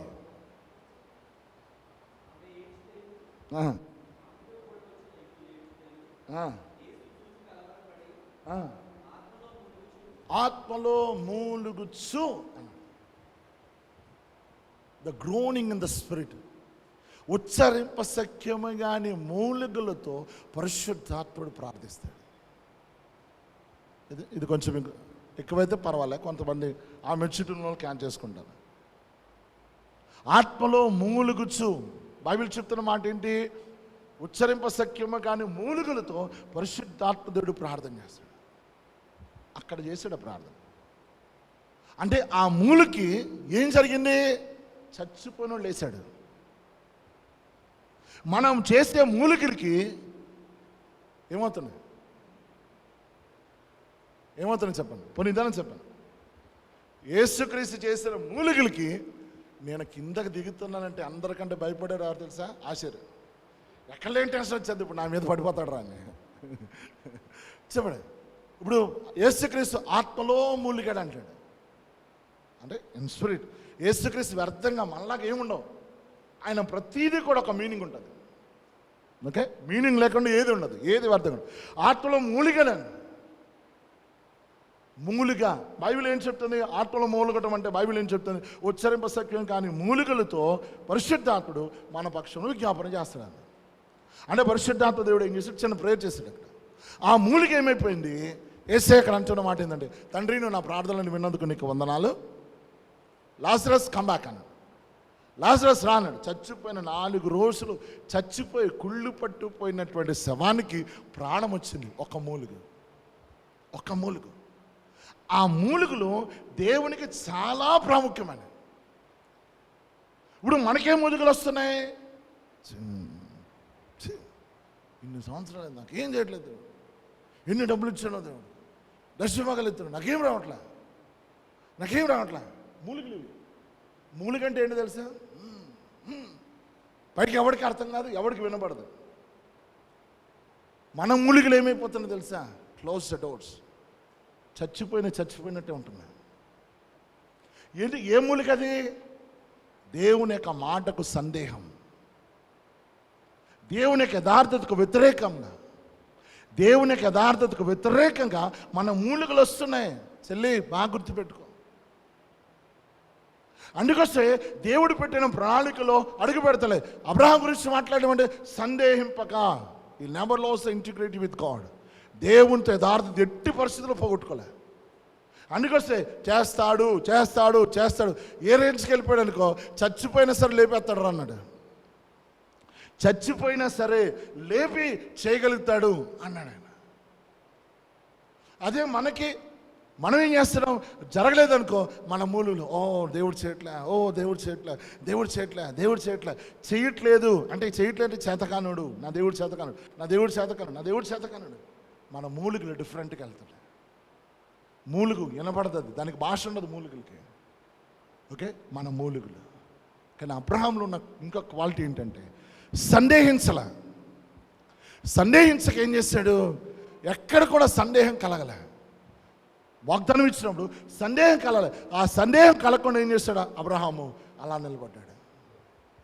అలా నిలబడేసరికల్లా బైబిల్ చెప్తున్న మాట ఏంటో తెలుసా? ఆ వాగ్దాన్ని స్వతంత్రించుకున్నాడు. అందుకోసం ఈరోజు దేవుడు మనతో మాట్లాడుతున్నటువంటి అంశం ఏంటంటే, ఏమీ లేనటువంటి వాడు, ఒక సామాన్యమైనటువంటి వాడు దేవుని యొక్క ప్రణాళికలో అడుగుపెట్టాడు. ఎలాగ అడుగుపెట్టాడు? ఏ విధంగా అడుగుపెట్టాడు? మనలాగానే నిరీక్షణ లేని జీవితమే కలిగి ఉన్నాడు అబ్రహాం. ఎక్కడో ఒక లోటు ఉంది, మనకు కూడా అంతేకన్నా. తినడానికి తిండి ఉంటుంది, కట్టుకోవడానికి బట్ట ఉంటుంది, గుడ్. ఓకే, ఒకడికి పిల్లలు లేరు, ఒకడికి ఫైనాన్షియల్ ప్రాబ్లం, ఒకడికి పెళ్లి ప్రాబ్లం, ఒకటి భార్య ప్రాబ్లం, ఒకడికి ఇంకో ప్రాబ్లం. భార్య ప్రాబ్లం అందరికి లేదు, కొంతమందికి ఉంది. డబ్బులు ప్రాబ్లం అందరికి ఉందా? లేదు, కొంతమందికి ఉంది. అంటే ఎక్కడో ఒక చోట లోటులో పడుతున్నాం. అబ్రహాం కూడా ఒక లోటు ఉంది. ఏంటి? పిల్లలు లేరు అతనికి. ఆ లోటు లేనప్పుడు దేవుడు ఏం చేస్తే తెలుసా? ఒక అద్భుతమైన మాట ఇచ్చాడు. సో నువ్వు ఇక్కడికి వస్తావు కదా, సంఘానికి వచ్చినప్పుడు దేవుడు ఒక అద్భుతమైన మాట ఇస్తాడు. దాన్ని క్యాచ్ చేయాలా? ఎప్పుడు క్యాచ్ చేస్తావు? ఈ ఆలోచన ఉంటేనే నువ్వు క్యాచ్ చేస్తావు, ఈ తలంపు ఉంటేనే క్యాచ్ చేస్తావు. ఇంకా మీకు అర్థం అంటే ఇంకొకటి చెప్తాను చూడండి. రక్తస్రావం గల స్త్రీ ఉంది, ఇదైతే మీకు కొంచెం అర్థం. 11 సంవత్సరాల నుంచి వైద్యుల చేత అనేకమైన తిప్పలు పడి తన ఆరోగ్యాన్ని అంతా కోల్పోయాను. అంత భయంకరమైన పరిస్థితిలో దేవుడు ఒకరి ద్వారా ఒక వర్తమానం పంపాడు. ఏమని వర్తమానం పంపాడు? యేసుక్రీస్తు ప్రభు అద్భుతాలు చేస్తున్నాడు. ఇప్పుడు ఏం చేసింది? అంత భయంకరమైన పరిస్థితిలో ఆ మాటను పట్టుకుంది. ఆ మాట ఎటువంటిది? లోకంలో ఉన్న డాక్టర్లందరూ వైద్యుల చేత, బాగా డబ్బున్న ఆమె, డబ్బంతా పోయింది కానీ రోగం పోలే. ఇప్పుడు ఓ మాట వచ్చింది, ఏంటి? నిరీక్షణకు అసలు లేదు. ఓకే, అసలు పరిస్థితి ఎలాగుంది, ఇక నా బ్రతుకు బాగుపడదు అనే పరిస్థితిలో దేవుడు ఒక మాట వచ్చింది ఆమెకు, జీసస్ హీలర్, యేసుక్రీస్తు బాగు చేస్తాడు, యేసుక్రీస్తు స్వస్థపరుస్తాడు. ఇప్పుడు ఏం చేసింది, ఆ నిరీక్షణకు ఆధారం లేనటువంటి పరిస్థితిలో ఆ మాటను నిరీక్షణ తెచ్చుకున్నా. ఎప్పుడైతే ఆ మాటను నమ్మి దాని గురించి ఆలోచించడం ప్రారంభించింది, చాలా క్లియర్గా చెప్పాను మీకు, దాని గురించి ఆలోచించండి. ఎప్పుడైతే దాని గురించి ఆలోచించడం మొదలుపెట్టిందో సూపర్ న్యాచురల్ హోప్, నిరీక్షణ, దాని తర్వాత ఇంకోటి ఏమొచ్చింది, విశ్వాసం వచ్చింది. ఎప్పుడైతే యేసుక్రీస్తు వచ్చాడో ఆమెకు స్వస్థత వచ్చింది, ఆమె బాగుపడ్డది. సో ఈ బైబిల్ టీచ్ చేసేది మనకు అది. సో నేను ఇక్కడ అనేకమైన పరిస్థితులు కూడా వస్తున్నాం, వచ్చినప్పుడు ఒక వర్డ్ వస్తుంది, ఏదో ఒక మాట నీకు వస్తుంది. ఆ వర్డ్ ఆ మాట ఎట్లా పట్టుకుంటాం మనము, ఆ మాటను ఎలా పట్టుకుంటాను, ఓ ప్రభు పాస్టర్ గారు ఏదో చెప్పారని, లేకపోతే దేవుడు ఏదో మాట్లాడాలి. ఇంటికి వెళ్ళిపోయిన తర్వాత దాన్ని మర్చిపోతాం, దాని గురించి ఆలోచించాం, దాన్ని నెమరవేసుకో, లేదా దాని గురించి ఆలోచించాం. ఎప్పుడైతే దాని గురించి ఆలోచిస్తుంటావో ఏం జరుగుతుంది, సూపర్ న్యాచురల్ ఇంపార్టేషన్ జరుగుతుంది. అంటే దేవుడు ఏం చేస్తాడంటే ఆ నిరీక్షణకు ప్రాణం పోస్తాడు. మన భాషలో పల్లెడు ప్రాణం పోస్తాడు. ఏ ప్రాణం, పరలోకం సంబంధం. అది పోసినప్పుడు ఏమవుతుందంటే అది నిన్ను పరిగెట్టించినట్టు చేస్తుంది. వాళ్ళిద్దరు కూడా అంతే, వాళ్ళిద్దరు ఎగ్జాంపుల్ చెప్పాను. అబ్రహాం పరిగెట్టలేనటువంటి వాడిని అబ్రహాం చూసుకుంటే నో ఛాన్స్ అట్ ఆల్, అంటే అవకాశం లేదు. రక్తస్రావం గల స్త్రీని చూసుకుంటే ఛాన్స్ లేదు, కానీ పరిగెట్టారు. దానికి కారణం ఏంటి, నిరీక్షణ గొప్పది. నిరీక్షణ ఎందుకు గొప్పది, వర్డ్, వాక్యం. ఓకే, సో ఇప్పుడు మనం ఏం చేయాలి, అబ్రహాంను ఆలోచించాం. అబ్రహాం గురించి ఇంత స్టోరీ తెలుస్తుంది మనకి. ఒకటి తన భవిష్యత్తును దేవుడి చేతిలో పెట్టాడు. తన భవిష్యత్తు తన రాయటంకి ఇష్టపడలే, తన భవిష్యత్తును ఓకే అపవాది చేతిలో పెట్టడానికి ఇష్టపడలే. తన భవిష్యత్తు దేవుడు ఏ ప్రణాళిక కలిగి ఉన్నాడో ఆ ప్రణాళికలో పెట్టాడు. నెంబర్ 1. నెంబర్ 2 ఏంటి, అసలు నిరీక్షణకు ఆధారం లేనప్పుడే దేవుడు ఒక వర్డ్ ఇచ్చాడు. ఆ వర్డ్ ఎలాంటిదంటే తన అనుభవానికి వ్యతిరేకంగా ఉంటుంది, లోకానికి వ్యతిరేకంగా ఉంటుంది అన్నమాట. ఇప్పుడు ఆ మాటను పట్టుకున్నాడు అంతే, ఆ మాట కొరకే పరిగెట్టాడు, ఆ మాట కొరకే జీవించాడు. 3వది, ఏ మాట అయితే పట్టుకున్నాడో ఆ మాట సందేహపడలా ఎట్టి పరిస్థితుల్లో. జరగకపోతున్నా సరే నో వే, దేవుడు చెప్పాడు జరుగుతుంది. అంటే ఆయన ఎంత యథార్థవంతుడు అర్థమైంది. ఆయన యథార్థత నమ్ముకున్నాడు. అంటే యథార్థవంతుడు, ఖచ్చితంగా చెప్పాడంటే ఖచ్చితంగా చేయాల్సిందే, చేస్తాడు ఆయన, ఖచ్చితంగా చేస్తాడు. మరి జరుగుతలేదు కదా చేస్తాడు, జరుగుతలేదు కదా చేస్తాడు, జరుగుతలేదు కదా చేస్తాడు. తను చూసుకున్నప్పుడు ముసలోడైపోయాడు. 100 years వచ్చింది, అప్పుడు ఫుల్ఫిల్ అయింది ప్రామిస్. అంటే ఇప్పుడు మనం ఈ 3 స్టెప్పులు ఎక్కడ మిస్ అవుతున్నాం, మనం ఒకసారి ఆలోచన చేస్తాం. ఈ 3 స్టెప్పులు ఎక్కడ మిస్ అవుతున్నాం. చాలాసార్లు మన తోట ఉన్న వాళ్ళందరూ కూడా బాగా గుర్తుపెట్టుకోండి, నువ్వు ఫెయిల్యూర్. దేవుడు ఒక్కడే. చూడండి ఈ స్టోరీలో ఇప్పుడు మనకి రోమీలు రాసిన పత్రిక 15వ అధ్యాయం 15వ అధ్యాయం 4వ వచనం.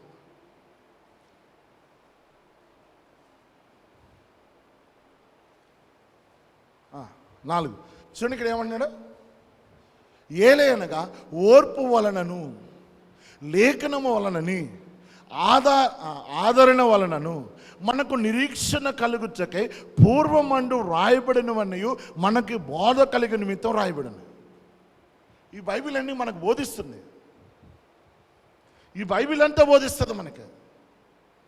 అందుకోసం చెప్పాను, మనకి ఈ ప్రపంచం అంతా కూడా నిరీక్షణ లేకుండా చేసేస్తుంది. నీ లైఫ్ వేస్ట్, ఇంకెందుకురా బతుకుతావు, యథా బ్రతుకు. మీ అమ్మ ప్రేమిస్తుంది నిన్ను, మీ అక్క ప్రేమిస్తుందా, నీ స్నేహితులు ప్రేమిస్తాడా, ఎవడు ప్రేమిస్తాడా, మరి ఇంకెదురా చచ్చిపో, అల్టిమేట్ చచ్చిపో. అదే అపవాదం చేసే పని, చచ్చిపో. ఈ ప్రపంచమంతా చచ్చిపో అంటుంది. దేవుడు ఒక్కడే నువ్వు బ్రతుకుతా ఉంటాడు. దేవుడు ఒక్కడే, భయపడకో, లేగు. ఎలా లేవని ప్రభా, అబ్రాహాం చూసుకో, అబ్రాహాం ఎలాగున్నాడు చూడు, అబ్రాహాం చూడు, అబ్రాహాం నేను చేశారా, నీకు చేస్తాను, లేగు. బైబిల్ ఒక్కడే, దేవుడు ఒక్కడే. ఈ ప్రపంచం అంతా కూడా మనల్ని ఏమంటో తెలుసా? You are a failure candidate, you are failure candidate. In your business you are failure, నీ మ్యారేజ్ లైఫ్ ఫెయిల్యూర్, నీ యొక్క వ్యాపారం ఫెయిల్యూర్, నీ ఎడ్యుకేషన్ ఫెయిల్యూర్. నువ్వు ఏది చేసుకున్నా, కొంతమంది అంటారు ఒరే ఆడు ఏది ముట్టుకున్నా సర్వనాశనం అంట. అవును, ఏది ముట్టుకున్నా సర్వనాశనం. ఎందుకు? అది ముట్టుకున్నాను ఫెయిల్యూర్, అది ముట్టుకున్నాను ఫెయిల్యూర్, అది ముట్టుకున్నాను ఫెయిల్యూర్. కానీ నేను ఫెయిల్యూర్ క్యాండిడేట్. ఆ ఫెయిల్యూర్ క్యాండిడేట్ ఏంటి? నెక్స్ట్ వర్డ్ వస్తుంది. మనం ఫెయిల్యూర్ అయినప్పుడు ఎందుకు ఈ భూమి మీద? ఎవరికైనా ఉపయోగకరంగా ఉన్నావు నువ్వు? ఎవరికి ఉపయోగకరంగా లేదు. మరి ఎందుకు? చచ్చిపో. అవును, కానీ ఎవరికి ఉపయోగకరంగా లేదు అంటే ఇప్పుడు చచ్చిపోవాలి.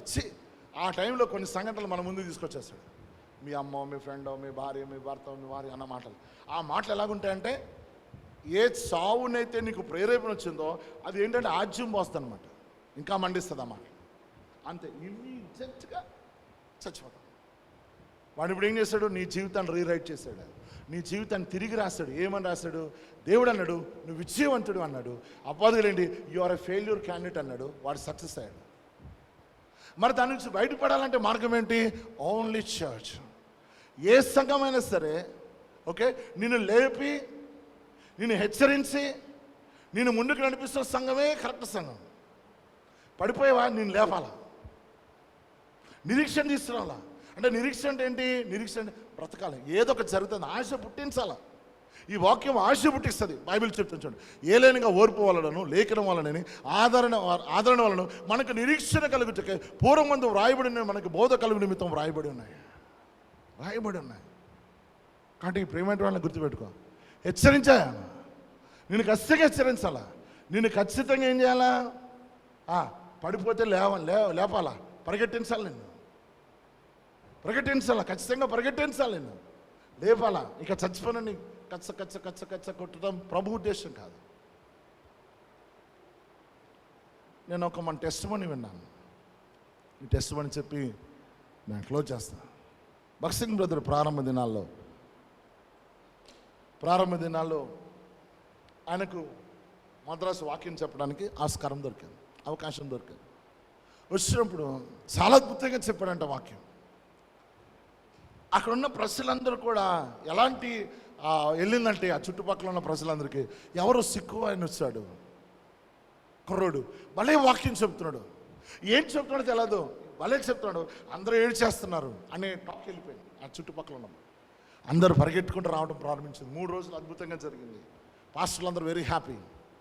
నెక్స్ట్ కొన్ని రోజుల తర్వాత ఏం చేశారంటే, అదే భక్సింగ్ బ్రదర్ని 3 నెలల కొరకు పిలిచారంట. 3 నెలలకు పిలిచినప్పుడు దేవుడు ఆయనకి ఇచ్చిన వాగ్దానం అంటే, సజీవమైన దేవుడిని మృతుల్లో ఎందుకు వెతుకుతున్నారని వాక్యం చెప్పానంట. 3 నెలలు చెప్పాడంట ఒకటే వాక్యం. 3 months, 3 నెలలు మద్రాసులో ఉన్న చర్చెస్ అందరిలో ఉతికారేసారంట. వాళ్ళ మ్యారేజెస్, వాళ్ళ యొక్క యవన జీవితాలు అన్నిట్లో కూడా చీల్చి చెండాడాడంట. పాస్టర్స్ అందరూ ఏకమైపోయారు. ఇంకా భక్సింగ్ని మద్రాసు పిలవటానికి వీల్లేదు. ఇది సేవకుల్లోనే తెలిసే, పుస్తకాల్లో రాలేదు. సేవకులు చెప్పుకున్న విషయాలు మనం ఇక పిలవటానికి వీల్లేదు అన్నారు. భక్సింగ్ బ్రదర్ 3 నెలలు అయిపోయిన తర్వాత ఇటు వచ్చేసాడు. తను ఇంతకుముందు ఎక్కడ ఉన్నాడు అక్కడికి వెళ్ళిపోయాడు. హైదరాబాద్ కాదు, ఇంకో ప్లేస్లో ఉన్నాడు, అక్కడికి వెళ్ళిపోయాడు. దాని తర్వాత 3 నెలలు అయిన తర్వాత భక్సింగ్ బ్రదర్ మళ్ళీ టెలిగ్రామ్ చేశాడంట అక్కడ ఉన్న వాళ్ళందరికీ, నేను వస్తున్నాను అక్కడికి రండి అని, అక్కడికి రైల్వే స్టేషన్కి అని. ఆయనకు తెలిసినటువంటి వాళ్ళు ఎవరైతే ఉంటారో భక్సింగ్ బ్రదర్ క్లోజ్గా ఉన్నటువంటి వాళ్ళకి టెలిగ్రామ్ చేసినప్పుడు వాళ్ళందరూ కూడా ఎవరైతే టెలిగ్రామ్ చేశారో వాళ్ళ పాస్టర్లు చెప్పారంట, pastor భక్సింగ్ brother is coming back. ఆవిడ పాస్టర్ అన్నాడంట, సారీ భక్సింగ్ ఇంకా ఈ ప్రాంతానికి రావడానికి వీల్లేదు, మేము రానివ్వకపోతే ఎలాగా? ఒకవేళ మీరు వెళ్ళారంటే దీంట్లో సభ్యత్వం క్యాన్సిల్ చేస్తాము, మీకు మాకు సంబంధం లేదన్నారంట. చాలామంది అందరూ ఆగిపోయారంట. ఓన్లీ 3 members మాత్రము.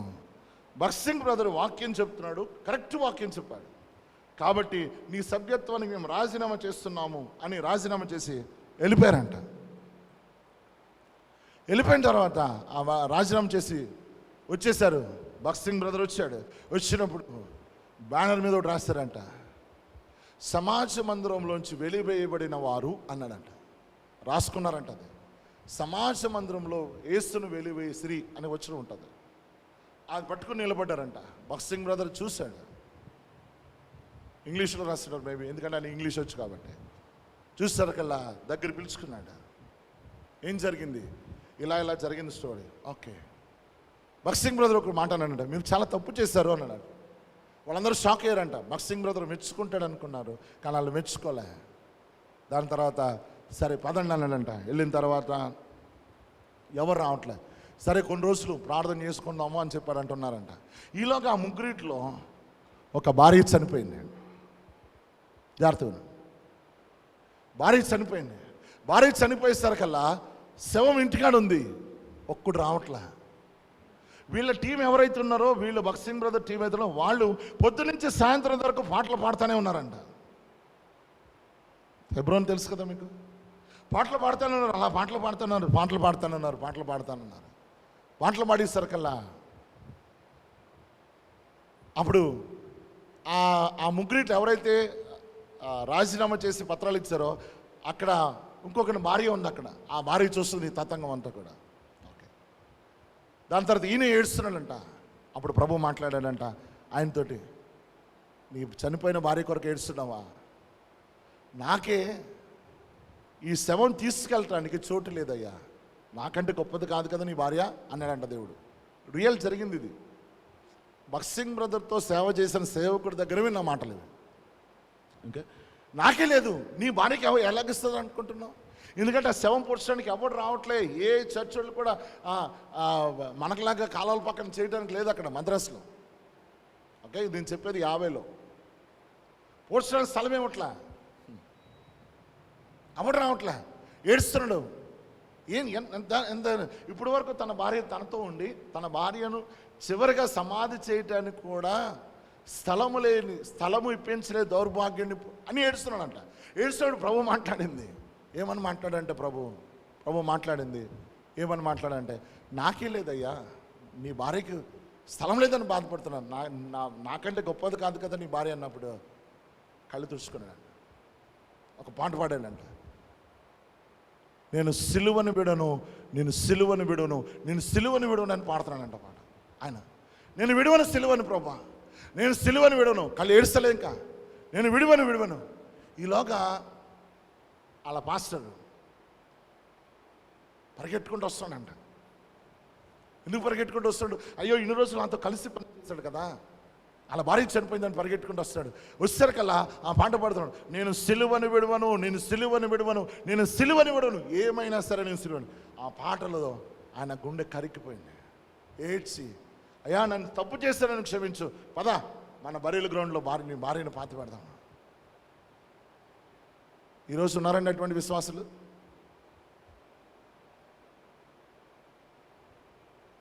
ఆ సాక్ష్యమైన ఇటువంటి జనరేషన్ కావాలి ప్రభా, నాకు ఇటువంటి తరాన్ని మళ్ళీ ఒకసారి ఎందుకు రేపావు, మళ్ళీ ఇటువంటి తరాన్ని ఎందుకు లేపో ప్రభా, ఇటువంటి విశ్వాసం లేపో ప్రభా అని ప్రార్థన చేశాను. చూడండి, అంత భయంకరమైన నిరీక్షణ లేదు. తన భార్యను ఎవడు సమాధి పూడ్చలే. ఆ సమాధిలో అంత భయంకరమైన పరిస్థితిలో దేవుడు ఒక మాట ఇచ్చాడు, నాకే లేదయ్యా. అదేంటి ఎంకరేజింగ్ కూడా లేదు అది. నేను ఒక ఆల్రెడీ ప్రిపేర్ చేసాడు అవసరంలే, నాకే లేదు, నీ భార్యకి లేదు, ఎందుకు బాధపడు, నాకంటే నీ భార్య గొప్పది కాదు కదా. ఆ మాట మాట్లాడిస్తారు కదా. ఆయన ఏమన్నాడు, నేను సిలువని విడవను. ఇంత వాక్యం చెప్తాను, ఎంతమంది వదిలేస్తలేదండి మీరు? వదిలే ఆ జీవితాన్ని అంటే సమర్థించుకుంటున్నారు. సమర్థించుకుంటున్నావు, నేను చేసేది కరెక్ట్ అని సమర్థించుకుంటావు. హౌ డేర్ యూ, ఎంత ధైర్యం నీకు? నువ్వు చేసిన తప్పు నువ్వు సమర్థించుకుంటున్నావు అంటే గుర్తుపెట్టుకో, యువర్ అండర్ డిమానిక్ కంట్రోల్. నువ్వు దెయ్యమే ఆధీనంలో, దెయ్యం నేను నాశనం చేస్తుంది, గుర్తుపెట్టుకో. ఆయన అన్న మాట ఏంటో తెలుసా, విడువను. దాంతో భగత్ సింగ్ బ్రదర్ చూస్తా అన్నాడు. అంతే ఆయన వచ్చాడు, సమాధి అయిపోయింది, సమాధి కార్యక్రమాలు అయిపోయినాయి, ఎవరింటాళ్ళకి వెళ్ళిపోయారు. ఈ తతంగం చూసినటువంటి భార్య తలుపు దగ్గర నిలబడ్డది. ఏమయ్యా నువ్వు ఈ సమయంలో నువ్వు మన పాస్టర్ దగ్గరికి వెళ్ళి క్షమాపణ అడిగి నీ రాజీనామా పత్రము చింపివేస్తేనే నా ఇంట్లో అడుగు పెట్టాలి, లేకపోతే అడుగు పెట్టాలని వీళ్ళది, గెట్ అవుట్ అన్నాడు. తలుపేసేసింది. ఎక్కడికి వెళ్తాడు ఆయన? ఎక్కడికి వెళ్తాడు? ఎక్కడికి వెళ్ళటానికి ఆస్కారం లేదు. పొద్దునుంచి సాయంత్రం దాకా తిరుగుతూ ఉన్నాడు. రాత్రి అయింది, రాత్రి అయినా నా భార్య కనికరిస్తుందేమో అని ఇంటికి వెళ్తే బాగుంటుందేమో ఇంటికి వెళ్ళాడు. మళ్ళీ same word, get out. First అక్కడ రాసిన పత్రాన్ని చింపురా, అప్పుడే నీ ఇంట్లోకి అడుగుపెట్ట. రాత్రి అయిపోయింది. రాత్రి అయిపోయిన తర్వాత ఆయన ఎక్కడికి వెళ్ళారు తెలుసా? ఒక చెత్త బండి ఉంది, అక్కడ 4 పేపర్లు ఉంటే వేసుకుని అక్కడ పడుకుంటాడంట. ఓ ప్రభా, థ్యాంక్ యూ, నీ సేవకుడు పక్షాన్ని నిలబడేవాడుగా నన్ను చేసావు, నీ సేవకుడు పక్షాన సత్యం పక్షాన నిలబడేవాడికి చేస్తావు ప్రభా, నీకు థ్యాంక్ యూ అని ప్రార్థన చేస్తూ పడుకున్నాడంట. ఎక్కడ? చెత్త కుండి పక్కన. చెత్త కుండి పక్కన. తెల్లారైంది, భార్య నుంచి నో రెస్పాన్స్. ఆకలి అవుతుంది. భగత్ సింగ్ బ్రదర్ ఇంకో సంఘం పెడదామంటలా. భగత్ సింగ్ బ్రదర్ ఒకటి అంటాడు ప్రార్థన చేద్దామన్నాడు. వన్ డే అలా కొన్ని దినాలు కలిసిపోయి 2-3 days అయిపోయి భగత్ సింగ్ బ్రదర్ అన్నాడంట, బ్రదర్ మనందరం ప్రార్థన చేద్దాం పదండి అన్నాడు. అందరం ప్రార్థన చేద్దాం. Okay go. ఒక పెద్ద గుట్టకెళ్ళారు, లాంతర్ పట్టుకుని, పెద్ద లాంతర్, పెట్రోమాక్స్ లైట్స్ అవి పట్టుకుని అక్కడికి వెళ్ళి పెద్ద గుట్ట మీదకి వెళ్ళి మోకరింగ్ సర్కిల్ అక్కడ అన్ని తేళ్ళు పాములు ఉన్నాయి. వెళ్ళింది 19 మంది అంట. అప్పుడు వాళ్ళందరూ అనుకున్నారు, అయ్యా ఒక పని చేద్దాము, కొంతమంది ఈ తేళ్లను పాములను చంపడానికి మనం చేద్దాము, కొంతమంది ప్రార్థన చేస్తారు, వాళ్ళు లేచిన తర్వాత వాళ్ళు పాములు చంపుతారు, మనం ప్రార్థన చేద్దాం అనుకున్నారు. అలాగే వాళ్ళు ఒక రౌండప్ వేసి ఆ పాములు తేళ్లు రాకుండా వాళ్ళు చంపుతున్నారు. మధ్యలో భగత్ సింగ్ బ్రదర్ ప్రార్థన చేస్తూ ఉన్నాడు, వారితో ఏకీపిస్తున్నాడు. రాత్రి అయిపోయింది, రాత్రి అంతా అయిపోయింది. దాని తర్వాత తెల్లారేసరికల్లా భగత్ సింగ్ బ్రదర్ అన్నారంట, మనందరం బల్లలో పాల్పొందామన్నారు. ఎక్కడ దొరుకుతుంది బల్ల? ఒక అతను పరిగెట్టుకుంటూ వెళ్ళాడంట. ఒక బన్ షాప్ దొరికింది, రొట్టె తెచ్చుకుని తెచ్చాడు. మరి రక్తం? ఇంకోటి అటు ఇటు తీసేసరికల్లా 2 నిమ్మకాయలు దొరికినాయంట. జ్యూస్ వేశారు, తీసుకొచ్చారు. భగత్ సింగ్ బ్రదర్ ఇద్దరు తాగారు. తెల్లారి న్యూస్ ఏంటో తెలుసా? మద్రాసులో ఉన్న సంఘాలన్నీ కూడా Bhagat Singh brother for give, మమ్మల్ని క్షమించు, మమ్మల్ని క్షమించు, మమ్మల్ని క్షమించు అంటూ వచ్చాడు. రాత్రంతా ప్రార్థన చేశాడు. ఆ రోజు అమావాస్య రోజు రాత్రంతా ప్రార్థన చేశాడు. ఆయన చెప్పిన ఆ సేవకుడు చెప్పింది ఏంటంటే, దేవుడు వాళ్ళందరి మీద ప్రకాశించడం ప్రారంభించిందని సరే మద్రాస్ పట్టణంలో గొప్ప మార్పు వచ్చిందన్న. నిజంగా అటువంటి విశ్వాసులు ఉంటే ఎంత బాగుంటుంది. సేవకుడితో నడిచే విశ్వాసులు కావాలి. మనకి గ్రూపులు, చాలా గ్రూపులు. బాబ్జీ ఏడ్చాడు నా దగ్గర, బావా ఇలాగ ఎందుకు అయిపోయింది చర్చ్, నాకు ఏడుపు వస్తుంది, మళ్ళీ నీ దగ్గర రావడానికి ఇష్టమవుతుంది నాకు అన్నాడు. చాలా బాధ అనిపించింది నాకు. అందరూ గ్రూప్సే, ఎవరికాడు గ్రూపులే. ఎందుకు నీ గ్రూపులు? ఏం ఉద్ధరిస్తామని? సంఘము లేని వాళ్ళని లేపేదండి. గ్రూపులు చేసుకుని రాజకీయాలు చేసుకునే స్థలం కాదు ఇది. అలా చేసావనుకో, అయ్యా మాటికి చెప్తున్నా, స్టీఫెన్ ఒక అద్భుతమైన వీడియో పెట్టాడు. అంత్య దినాల్లో నువ్వు దేవుడి దగ్గర నిలబడాల్సిందే. నాకు చాలా సంతోషం వేసింది ఆ వీడియో పెట్టినప్పుడు. అంత్య దినాల్లో దేవుడి ముందు నిలబడాల్సిందే. మీకు ఎన్నోసార్లు చెప్తున్నాను, ఈ మాట గుర్తుపెట్టుకో. గ్రూపులు ఆపేయండి. వాడికి ఇది పడదు ఖచ్చితంగా. ప్రభు దగ్గర మోకరించడం నేర్చుకో. గ్రూపులు వద్దు మనకి. మనంతా ఒకే గ్రూపు, జీసస్ గ్రూప్. అందరు గ్రూపులు, నేను వాడితో అయితేనే ఉంటాను, వీడితో అయితే ఉంటాను, నేను వాడింటికైతే వస్తాను, వీడింటికి రాను. ఎందుకండి? ఎక్కడ క్రైస్తత్వం ఏంటి? ఏ దేవుడిని కలిగి ఉన్నాం మనం? ఏ దేవుడితో నడుస్తున్నాం మనం? ఓకే, లవ్ మ్యారేజ్లు ప్రోత్సహించడం ఎక్కడిది ఇది? ఏ క్రైస్తత్వం ఇది? ప్లీజ్ మారదాం ప్రభు. ఇది కాదు మన ప్రభు ఆశించింది. మనం ఫాలో అవ్వాల్సింది సార్. అబ్రహాం ఏం చేశాడు? ప్రభు వెనకాల పరిగెట్టడం రాదు. మనం ఎక్కడికి పరిగెట్టిస్తున్నాం? మనం అందరినీ లోకంలో లవ్ చేయి, encourage. What nonsense you are doing? భయం అనిపించలే నీకు? ప్రభు దగ్గర నిలబడాలమ్మా చెల్లి, తమ్ముడు, ప్రభు దగ్గర నిలబడాలి. ఏమనుకున్నాం ప్రభు అంటే? యేసుక్రీస్తు అంటే గొర్రెపిల్ల ఎత్తుకున్నలా కనపడుతున్నాడా? చచ్చిపోతావు. బైబిల్ చెప్తుంది, యోహాను చూస్తారు కదా, చచ్చిన వాళ్ళు పడి ఉన్నాడంట. దానియేలు గ్రంథం చెప్తుంది, చచ్చిన వాళ్ళు పడి వాడుకున్నాడు. చచ్చిపోతాం మనం. ప్రభు సామాన్యమైన వాడు కాదు, నీకు కనబడుతున్నట్టు కాదు. ఇవి వట్టి గాలి మాటలు కాదు, యథార్థమైన మాటలు. ప్రభు ముందు నిలబడాలి. లెక్కపో చెప్పాలి. ప్రతిదీ అడుగుతాను, నువ్వు ఎందుకు చేస్తావు అంటావు. నువ్వు కసిగా సమాధానం చెప్పాలి. ఏదో తప్పించుకోవడానికి వీలు పడదు. అప్పుడు ఏడుస్తావు, తలదించుకోవటం. ఎందుకంటే ఆయనకు సత్యం తెలుసు, నాకు సత్యం తెలదు. మీ నాన్నకు సత్యం తెలుసు, మీ అమ్మకు సత్యం తెలుసు, నీ భర్తకు సత్యం తెలుసు, నీ భార్యకు సత్యం తెలియకపోవచ్చు, కానీ ప్రభుకు అన్నీ తెలుసు. వాళ్ళు బ్రతకరండి ప్రభు కొరకు, ప్రభు కొరకు జీవించారు. ఆదిమ సంఘం ఆశపడదాం. ఒక్కరోజు ఇలాగా కొన్ని రోజులు బ్రతికినా చాలండి. మనము అబద్ధమాడి సంవత్సరాలు 100 సంవత్సరాలు బ్రతకాలి. సత్యము ప్రభు కొరకు ఒక్కరోజు బ్రతికితే చాలు. హెవెన్ హానర్ చేస్తుంది మనల్ని, పరలోకం ఘనపరుస్తుంది మనల్ని. ఈ యొక్క 100 సంవత్సరాలు సంఘంలో గ్రూపులు చేసుకుంటూ, అబద్ధాలు ఆడుకుంటూ, నటిస్తూ 100 సంవత్సరాలు షో చేసుకుంటూ బ్రతికే బ్రతుకు కంటే ఒక్కరోజు యథార్థంగా బ్రతుకుదాం. ఎందుకు? యథార్థత కోరుకునే దేవుడు, యథార్థతను ఆశించే దేవుడు. మనల్ని యథార్థతను ఆశించే దేవుడు మన నుంచి యథార్థత కోరుకుంటాడు. మొత్తం ప్రభు దగ్గరికి, ప్రభు కొరకు బ్రతుకుదాం, ప్రభు కొరకు జీవిద్దాం. ఎందుకంటే మనము ప్రభు మనకి ఎవరికి ఏం చేస్తాడో తెలుసు. ప్రభు మన సృష్టి ఇవన్నీ తెలుసుంటూ కూడా మనం చేయటం భావ్యం కాదేమో అనిపిస్తుంది. అలా బ్రతకడం, అలా జీవించడం భావ్యం కాదేమో అనిపిస్తుంది. ఒకసారి గుర్తుపెట్టుకో. ఆ టెస్ట్ మనీస్ ఏడ్చాను నేను, నా సాక్షి నా భార్య. అది వింటున్నప్పుడు నేను ఏడ్చాను. ఓ డాడీ, నాకు ఇటువంటిది ఎందుకేమో, మళ్ళీ ఒకసారి ఇటువంటిది ఎందుకు రాదు, మళ్ళీ ఇటువంటిది ఎందుకు రాదు. ఒక సేవకుడు వెళ్ళాడట పోలంగిచ్చే దగ్గరికి. వెళ్ళినప్పుడు అక్కడ వాళ్ళు చెప్పే టీచింగ్ ఏం అర్థమవుతలేదు, వాళ్ళకి ఏం అర్థమవుతలేదు. ఆయనకు ఏంటిది అంత కొత్తగా ఉంది. పోలంగిచ్చో బోధిస్తుంటే అక్కడ ప్రార్థన గుళ్ళు ఉంటాయి, ఆ ప్రార్థన గుడుల దగ్గరికి వెళ్ళి ఏడుస్తున్నాడంట. 4 రోజుల తర్వాత వచ్చాడంట. అక్కడ ఉన్న వాళ్ళందరూ అడిగారంట, హలో ఏంటి ఎక్కడికి వెళ్ళిపోయా? నేను ఎక్కడికి వెళ్ళాను మీకే తెలుసండి. ఇక్కడ ఉన్నది అందరిలో నల్లోడు నువ్వే, మేము అందరం తెల్లలేదు. నల్లోడు కనపడిపోతే నువ్వే లేవనుకున్నావు. ఎక్కడికి వెళ్ళాను? ఒక ప్రార్థన చేశాడంటే, ప్రభా నువ్వు పార్షియాలిటీ, పక్షపాతం చూపడు. ఈ తెల్లోళ్ళకి ఎంత కృపించావు, మేము నల్లోళ్ళు అందరూ చచ్చిపోతున్నాం, నల్లోళ్ళందరూ నాశనం అయిపోతున్నాం, నల్లోళ్ళు అందరూ కూడా ప్రపంచం అంతా మమ్మల్ని అసహ్యులుగా చూస్తుంది. ప్రభా కనికరపడవా మా దేశం మీద అని ఏడ్చాడు. ఈరోజు నైజీరియాలో నెంబర్ 1 చర్చ్ ఈనోక్ ఒడెబో అని, నెంబర్ 1. ఆయన కాంగ్రిగేషన్ తెలుసా? 1,00,000 మంది ఒక్క సర్వీస్. 3 కిలోమీటర్ల పొడవు ఉంటుంది, 3 కిలోమీటర్లు అడ్డం ఉంటుంది. 3 కిలోమీటర్స్ తెలుసా? 3 కిలోమీటర్లు అంత ఆల్మోస్ట్ తేతలు అంతా, అంతేనా? తేతలు 3 కిలోమీటర్లు ఉంటుందా? ఇక్కడ నుంచి తేతలు అంత పొడుగు చర్చ్. Simple 1 prayer. కానీ మనం కూడా అలాగ అడుగుదాం,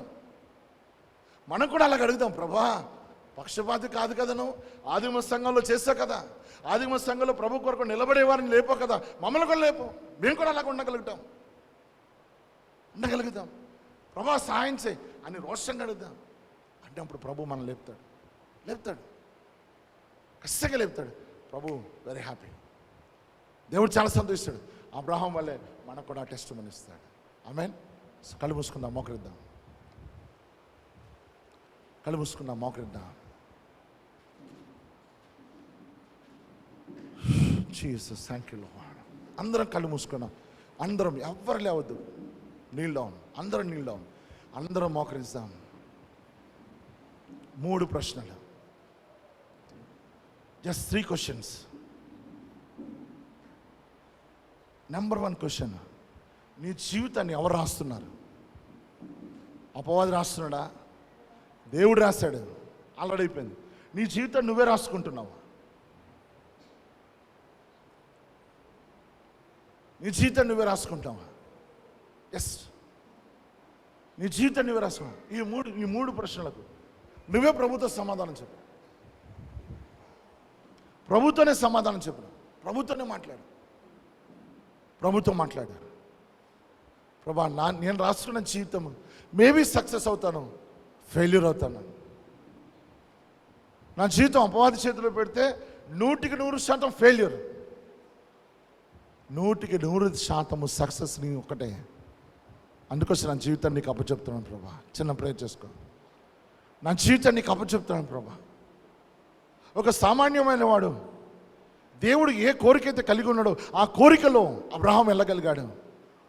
మనం కూడా వెళ్దాం. మనం కూడా చిన్న ప్రార్థన చేసుకోవాలి. ప్రభా, నా జీవితాన్ని అపవాదికి ఇవ్వటానికి ఇష్టం లేదు. నా జీవితాన్ని నేనే రాసుకోవడం నాకు ఇష్టం లేదు. నా జీవితాన్ని నీ చేత నువ్వు ఏది రాయించావో అదే నా జీవితంలో జరగాలి ప్రభా. అదే నా జీవితంలో జరగాలి ప్రభా. అదే నా జీవితంలో జరగాలి ప్రభా. చిన్న ప్రార్థన చేసుకో. అడుగు ప్రభుని అడుగు. ప్రభుని అడుగు. ఒక్క చిన్న ప్రార్థన చాలు. ప్రభా, నాకు అది కావాలన్నప్పుడు దేవుడు పక్షపాతి కాదు. పాస్టర్ ఈనోక్ అడేబో ఈరోజు ప్రపంచంలోనే ద బిగ్గెస్ట్ చర్చ్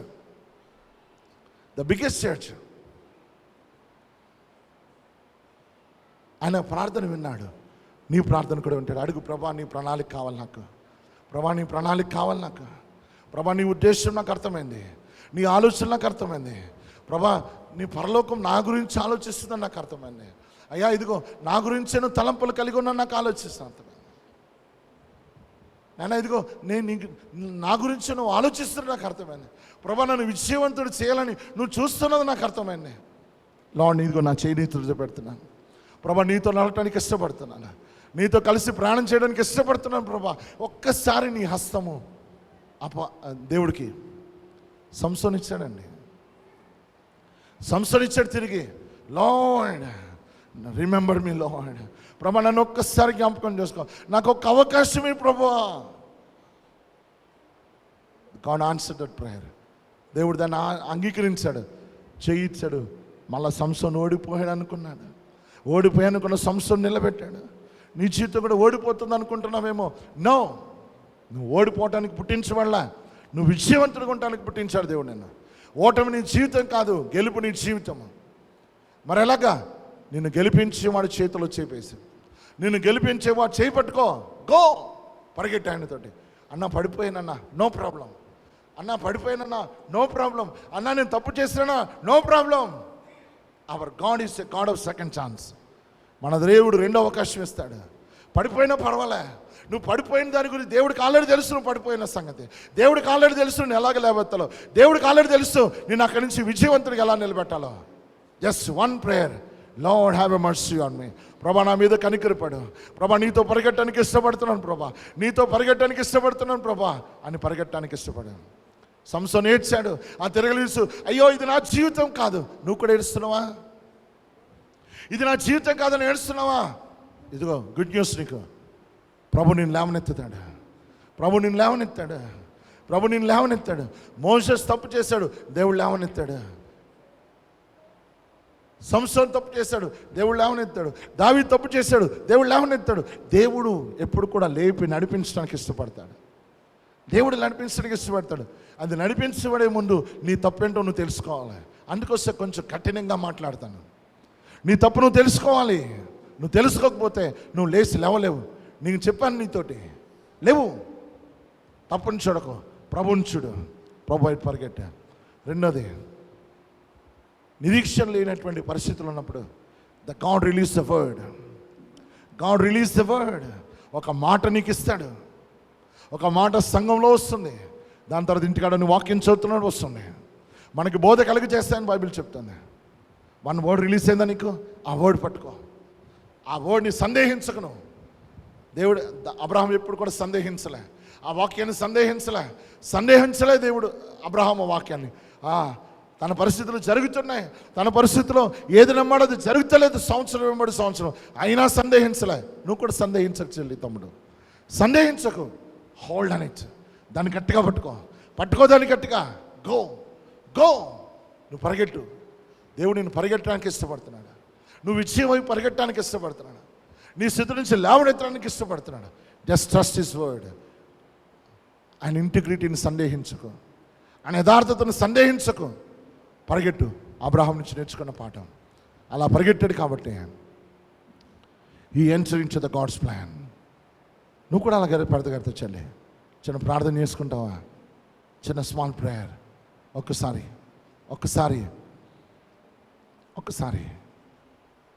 చెప్పినంత వాక్యాన్ని ఒకసారి జ్ఞాపకం. ఏదో ఒక వర్డ్ నేను బాగా టచ్ చేస్తుంది. ఏదో ఒక వర్డ్ నీకు నొచ్చుకున్నావు, నీ హృదయంలో నొచ్చుకున్నావు. ఆ నొచ్చుకున్నదే ప్రభు నీతో మాట్లాడినట్టు గుర్తుపెట్టుకో. ఎస్, ప్రభు నీతో మాట్లాడు. వాడు హృదయంలో నొచ్చుకొని పేతురు దగ్గరికి వచ్చి, అయ్యా మేము ఏం చేయాలి అన్నారని బైబిల్ చెప్తుంది. దేవుని యొక్క వాక్యం రెండంచెల ఖడ్గము, కత్తిప్పుడు కూడా కోస్తుంది, కత్తిప్పుడు కూడా కోస్తుంది, గుర్తుపెట్టుకో. కత్తిప్పుడు కూడా కోస్తుంది, సెపరేట్ చేస్తుంది. ఎందుకు సెపరేట్ చేస్తుంది? నీళ్ళు ఎక్కడైనా చెడు ఉంటే దాన్ని బయట తీయటానికే, నీలో చెడు ఉంటే బయట తీయటానికే కోస్తుంది, వాక్యం కోస్తుంది. నొచ్చుకుంటావు ఖచ్చితంగా. ఆ నొచ్చుకుంటావా, నో ప్రాబ్లం.